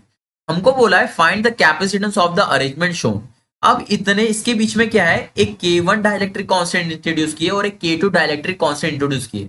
इसके बीच में भी यहाँ कुछ स्पेस छोड़ दी गई है, इसके बीच में कुछ स्पेस यहाँ छोड़ दी गई है। अब हमको है ना बहुत आसानी से बता सकते हैं कि इसके बीच में क्या कैपेसिटेंस होने वाला है। मेरी बात बहुत ध्यान से समझना आप, जो ऊपर हमने दो डेरिवेशन किए थे मैं उसको यहाँ पे डायरेक्ट इस्तेमाल करके बताता हूँ आपको। तो पहले थोड़ा अरेंजमेंट समझो कि ये हमारे पास पॉजिटिव प्लेट और ये नेगेटिव प्लेट है। यहाँ पॉजिटिव आपको दिख रही है, माय मिस्टेक, यहाँ पे नेगेटिव मैंने रखना था। ठीक, अब ये x इज इक्वल टू 0 से अपने को ये डिस्टेंस कवर करते करते करते करते x is equal to d तक के पहुंचना है। ठीक, इसके बीच में d डिस्टेंस है और हमने एक स्लैब इंट्रोड्यूस किए T1 का, एक स्लैब इंट्रोड्यूस किए T2 का, और ये क्या है, थिकनेस है और इनका कैपेसिटेंस ये है। अगर इलेक्ट्रिक फील्ड की बात करें तो यहाँ स्पेस है, वैक्यूम है, तो इनमें तो इलेक्ट्रिक फील्ड ई नॉट होंगी जो ओरिजिनल है। फिर यहाँ क्या होंगी, ये अगर इसका डाइलेक्ट्रिक कांस्टेंट K1 है तो ये K1 इनवर्सली प्रोपोर्शनल से घट जाएंगी, तो ई नॉट डिवाइड बाय K1 होगी इलेक्ट्रिक फील्ड यहाँ पे। फिर यहाँ पे फिर से बढ़ जाएंगी क्योंकि ये स्पेस है, फिर यहाँ पे फिर से घट जाएंगी, K2 से घट जाएंगी क्योंकि इसका डाइलेक्ट्रिक कांस्टेंट K2 है, फिर यहाँ फिर से बढ़ जाएंगी क्योंकि यहाँ पे स्पेस है। इतनी बात समझ में आ गई ना। बस अब मेरी बात ध्यान से समझो, जब आप कैपेसिटेंस का फॉर्मूला लिख रहे होंगे तो फॉर्मूला क्या होता है, epsilon naught A divide by D, original वाला। लेकिन यहाँ पे कैसे हो रहा होगा आप बहुत ध्यान से समझो। एप्सिलॉन नॉट A बिल्कुल सेम है, कोई दिक्कत नहीं। जब हम पूरी डी की बात करते तो ये पूरा डी, लेकिन उसमें से ये वाला T1 कुछ गड़बड़ी आ गया और ये T2 गड़बड़ी आ गया, तो मैंने ये माइनस T1 गड़बड़ी कर दिया, इसको माइनस कर दिया और ये वाली गड़बड़ी को भी माइनस कर दिया। T1 और T2 हट गया है, यानी इसकी जगह पे मैंने अभी कुछ नहीं रखा। तो इसमें है तो सही कुछ, क्या है वो, इलेक्ट्रिक फील्ड के हिसाब से देखे तो वो K1 के डाइलेक्ट्रिक कांस्टेंट के बराबर है, यानी इसकी थिकनेस T1 है, तो ये T1 थिकनेस और डिवाइड बाय K1 आएगा समझ में। मैंने पिछले बार भी यही समझाया था आपको, एक मिनट में यहाँ पे भी समझा दूं कि ये जो इसकी थिकनेस है ये T2 है और इसका जो डाइलेक्ट्रिक कांस्टेंट है वो K2 है। तो ये हमारे पास फॉर्मूला बन गया फॉर द कैपेसिटेंस फैन। दो हमारे पास स्लैब इंट्रोड्यूस किए गए इसके अंदर, वो भी अलग अलग डाइलेक्ट्रिक कांस्टेंट के। अब यही वाला फॉर्मूला आप देखो कितना आसान आपको दिख रहा है, जैसे मैंने आपको समझाया। और ये जब हम ऊपर इसकी बात कर रहे थे यहाँ पे, तो ये वाला और वो समझा क्या आपके, मैंने क्या बोला था, ए एप्सिलॉन नॉट और ये डी माइनस टी। अब ये टी मैंने हटा दिया तो दूसरा जो ओरिजिनल जो वहां पे है उसको प्लस करना पड़ेगा, तो ये प्लस कर दिया टी डिवाइड बाय के। यही वाला सिमिलर कॉन्सेप्ट मैंने यहां इस्तेमाल किया मेरे दोस्तों, कि डी था पूरा, डी में से जो एक्स्ट्रा चीज मेरे को खराब चीज दिखी, जो गलत दिखी, मैंने उसको हटा दिया, T1 और T2 को माइनस कर दिया, लेकिन ओरिजिनल तो कुछ वैल्यू है इसकी, वो है T1 divide by epsilon not. तो ये हो जाएगा T1 डिवाइड बाय K1 और ये हो जाएगा T2 डिवाइड बाय K2। ये अब ऐसे फॉर्मूले से आप लोग खेल सकते हो, यहाँ से आप समझ चुके हो सारी चीज। अब हमको जब इस वाले अरेंजमेंट के लिए electric field versus position graph मांगता है, तो हम देखो कैसे लिख रहे होंगे। मैंने इधर इलेक्ट्रिक फील्ड बनाया और इधर मैंने डिस्टेंस बनाया। इतना बनाने के बाद क्या हुआ, मैं ये वाली चीज को ई नॉट मान लेता हूँ, यहाँ पे जो है ये ई नॉट है। Let me write by this pen, pen चल रहा है ब्लैक पेंसिल। ये जो है ये हमारे पास है ई नॉट बिल्कुल, और इस वाले डायरेक्शन में एक्स। ये जो मैंने ई नॉट बनाया पता है वो यहाँ के लिए बनाया, ये फिक्स्ड वैल्यू के लिए। थोड़ा नीचे क्यों दिख रहा है, ऊपर बन, हाँ ऊपर बन रहा है। ठीक, अब क्या हुआ, ये ई नॉट इसके लिए आपको दिख रहा है, ये ई नॉट की फिक्स्ड वैल्यू है। ई नॉट की फिक्स वैल्यू क्यों है, क्योंकि ओरिजिनल इलेक्ट्रिक फील्ड है, इसकी एक वैल्यू फिक्स्ड हो रही होंगी। तो जब मैं ये खाली स्पेस में चला तो ये ई नॉट स्पेस तक के बहुत प्यारे से चला, कोई दिक्कत नहीं। लेकिन जैसे ये T1 थिकनेस के पास गया, इसने मेरी नॉट की वैल्यू या फिर इलेक्ट्रिक फील्ड की वैल्यू घटा दी। जैसे इनने वैल्यू घटाई तो मैंने इसको स्टेप डाउन ग्राफ कर दिया। फिर मैं ये एयर में पहुंचा, वैक्यूम में पहुंचा, तो फिर से ये ई नॉट की वैल्यू पहुंच गई। ई नॉट यहाँ पे इलेक्ट्रिक फील्ड है। फिर मैं जैसे ही इस वाले स्लैब के पास पहुंचा, इसने मेरी वैल्यू फिर से घटा दी। अब आपको समझ में आ रहा होगा कि यहाँ पे मैंने ज्यादा वैल्यू घटाई है, यहाँ पे कम वैल्यू घटाई है। आप थोड़ा समझो यहाँ पे कि यहाँ पे वैल्यू ज्यादा घटाई है, यानी यहाँ पे जो है हमारे पास K1 की वैल्यू कुछ कम हो रही होंगी। जैसे मैं बात करूँ ये ई नॉट डिवाइड बाय के की, तो जब मैं K1 और K2 के बीच में जब एक कंपैरिजन करूंगा ना, तो K2 की वैल्यू ज्यादा है, K2 की वैल्यू ज्यादा है, यानी K2 की वैल्यू ज्यादा, तो ओरिजिनल की वैल्यू क्या हो रही होगी, कम हो रही होंगी। तो इसकी वैल्यू हमने कम बता दी। नहीं मैं उल्टा बोल रहा हूँ, सॉरी। ये जो K1 है इसकी वैल्यू हमारे पास ज्यादा है, तो इसने वैल्यू ज्यादा हटा दी है। जब मैं K1 और K2 के बीच में इंट्रोड्यूस कर रहा हूँ, मान लेते हैं K1 की वैल्यू हमारे पास 2 है और K2 की वैल्यू हमारे पास 1 है, तो ये वाली इसलिए इसका स्टेप ज्यादा डाउन हुआ है ग्राफ और इसका कम हुआ है। फिर हम जब इस वाले वैक्यूम वाली जगह पे आ जाएंगे तो ये नॉर्मली ई नॉट पे फिर से चल गया, ये जो ई नॉट है हमारे पास, ये ई नॉट फिर से वापस आ गया। ये ग्राफ आपको समझ गया और ये फॉर्मूला आपको समझ गया तो बल्ले बल्ले। ऐसे इस प्रकार के क्वेश्चन बहुत हलवे तरीके से आप बना सकते हो, जेई नीट में भी ऐसे सवाल बनते हुए दिखते हैं हमको। आप देखो एक और वही वाली चीज का मैं यहाँ पे आपको बहुत प्यारे तरीके से समझाता हूँ, देखो कैसे समझाता हूँ।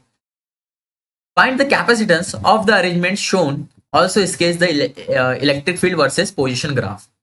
हमारे पास ये एक पॉजिटिव प्लेट है जो कि इलेक्ट्रिक फील्ड निकल रही है और ये नेगेटिव प्लेट है, फिर से मैंने यहाँ गलती की, ये नेगेटिव प्लेट है, यहाँ पे इलेक्ट्रिक फील्ड जा रही है। हमको पता है पॉजिटिव से निकल के नेगेटिव पे जाती है, इसलिए पॉजिटिव से निकल रही है और ये नेगेटिव पे जा रही है। अब मैंने क्या किया, एक जगह तो डाइलेक्ट्रिक इंट्रोड्यूस किया और दूसरी जगह मेटल किया। मेटल किया तो आप लोगों को अभी याद आ गया कि मेटल करने से इलेक्ट्रिक फील्ड वहां पे जीरो हो जाती है इन metal, in conducting metal slab. तो यहाँ पे इलेक्ट्रिक फील्ड तो जीरो है, इसकी कोई बात नहीं करने वाली। लेकिन बात इसकी तो करना पड़ेगा, ये ई नॉट, ये ई नॉट और ये ई नॉट, और स्पेशली इसकी बात करना पड़ेगा ई नॉट डिवाइड बाई K1 की, क्योंकि इसका जो डाइलेक्ट्रिक कांस्टेंट है वो है K1। सिंपल बात। अब मैं इसका फॉर्मूला बना के बता रहा हूं आपको, ये फॉर्मूला बनता कैसे है। ये फॉर्मूला कैसे बनता है ध्यान से समझो। देखो हमने लिखे ऊपर तो यही होता है एप्सिलॉन नॉट ए और डिवाइड बाई डी, तो ये epsilon naught A divide by D लिखना है हमने। अब जो चीजें यहाँ पे एक्स्ट्रा आ रही है उसको हटाओ। ये T1 एक्स्ट्रा आ रहा सर, जो फालतू है अपने पास, ये T1 को हटाओ, इसका उतना प्रॉपर नॉलेज नहीं है। फिर ये T2 को भी हटाओ, इसमें भी मजा नहीं आ रहा, तो ये T2 को भी हटा दिए। लेकिन हटा दिए उसकी जगह कुछ तो है, तो वो कुछ ऐड करना पड़ेगा। तो इसके लिए तो सिंपल है कि क्या ऐड करोगे आप, T1 डिवाइड बाई K1, तो प्लस कर दोगे T1 डिवाइड बाई K1। अब आपको मैं यहाँ पे शायद नई चीज बता रहा हूँ, या मैंने पहले बतानी चाहिए थी कि उस मेटल के लिए हमारे पास K की वैल्यू, डाइलेक्ट्रिक कांस्टेंट की वैल्यू हो जाती है इन्फिनिटी। तो ये हम यहाँ पे इन्फिनिटी लिख रहे होंगे, डाइलेक्ट्रिक कांस्टेंट की वैल्यू जीरो इन्फिनिटी हो जाती है फॉर अ मेटल, तो मैंने यहाँ पे वो लिख दिया। तो ये हो गया T2 डिवाइड बाई इन्फिनिटी। इतनी बात समझिए क्या, और ये T2 डिवाइड बाई इन्फिनिटी लिखा ना, अपने आप ये जीरो हो जाएगा, क्योंकि कुछ चीज divide by infinity is equal to zero, तो ये तो जीरो हो गया। तो हमारे पास फाइनल कैपेसिटेंस का जो वैल्यू वाला आंसर आ रहा है वो ये है ना, समझा? बहुत बढ़िया बहुत बढ़िया। अब ये लास्ट चीज समझो, फिर इसके बाद रैप अप। तो ये हमने एक ग्राफ बनाया इलेक्ट्रिक फील्ड वर्सेस पोजीशन का। मैंने एक ई नॉट यहाँ फिक्स कर दिया, और ये ई नॉट की स्टार्टिंग जब हुआ तो ये इलेक्ट्रिक फील्ड यहाँ से ई नॉट निकली, तो ये मैंने ई नॉट यहाँ तक के प्यारे तरीके से बताया। उसके बाद क्या हुआ, ये स्लैब आया, इसने मेरी डायरेक्ट्रिक कुछ घटा दिया। ये भाई घटा दिया आपने, तो मैंने नीचे लेके चल गया, स्टेप डाउन कर लिया ग्राफ। फिर से मेरे को स्पेस मिली, तो फिर से मैंने स्पेस है, स्पेस मतलब मैं क्या बोलना चाह रहा हूँ, वैक्यूम है, एयर है, तो यहाँ पे फिर से ग्राफ चढ़ गया ई नॉट के ऊपर। अब जब हमको यहाँ पे मेटल मिला, तो इलेक्ट्रिक फील्ड की वैल्यू जीरो, तो मैंने एकदम नीचे डाल के कर दिया यहाँ पे जीरो। तो यहाँ पे वैल्यू जीरो होती हो रही है, एक्सिस की वैल्यू जीरो होती है, तो यहाँ पे मैंने इसके पैरेलल कर दिया, या फिर एक्स एक्सिस को ओवरलैप कर दिया हूँ अपने इलेक्ट्रिक फील्ड के साथ, यहाँ पे जीरो हो गई। उसके बाद फिर से यहाँ पे अपने को खुली स्पेस मिल गई, फ्री स्पेस मिल गई, वैक्यूम मिल गया, एयर मिल गया, फिर ऊपर चढ़ जा भाई, तो ये स्टेप अप हो जा। तो ये हो गया अपना सिंपल सा ग्राफ। बहुत मजा आया है हमको ये पढ़ने में, हमको ये लेक्चर पढ़ने में बहुत ज्यादा मजा आया, बहुत अच्छे से मैंने आपको सारी चीज समझाया हो। आई होप आपको मजा आया होगा। मजा आया तो इस लेक्चर को लाइक करो, मुझे भी बहुत मजा आया ये लेक्चर डिलीवर करते हुए, और अपने रिव्यू कमेंट सेक्शन में जरूर दो, और चैनल को सब्सक्राइब नहीं किए तो चैनल को सब्सक्राइब कर लो। मिलते हैं हम किसी और नेक्स्ट वीडियो में। All the best for your preparation.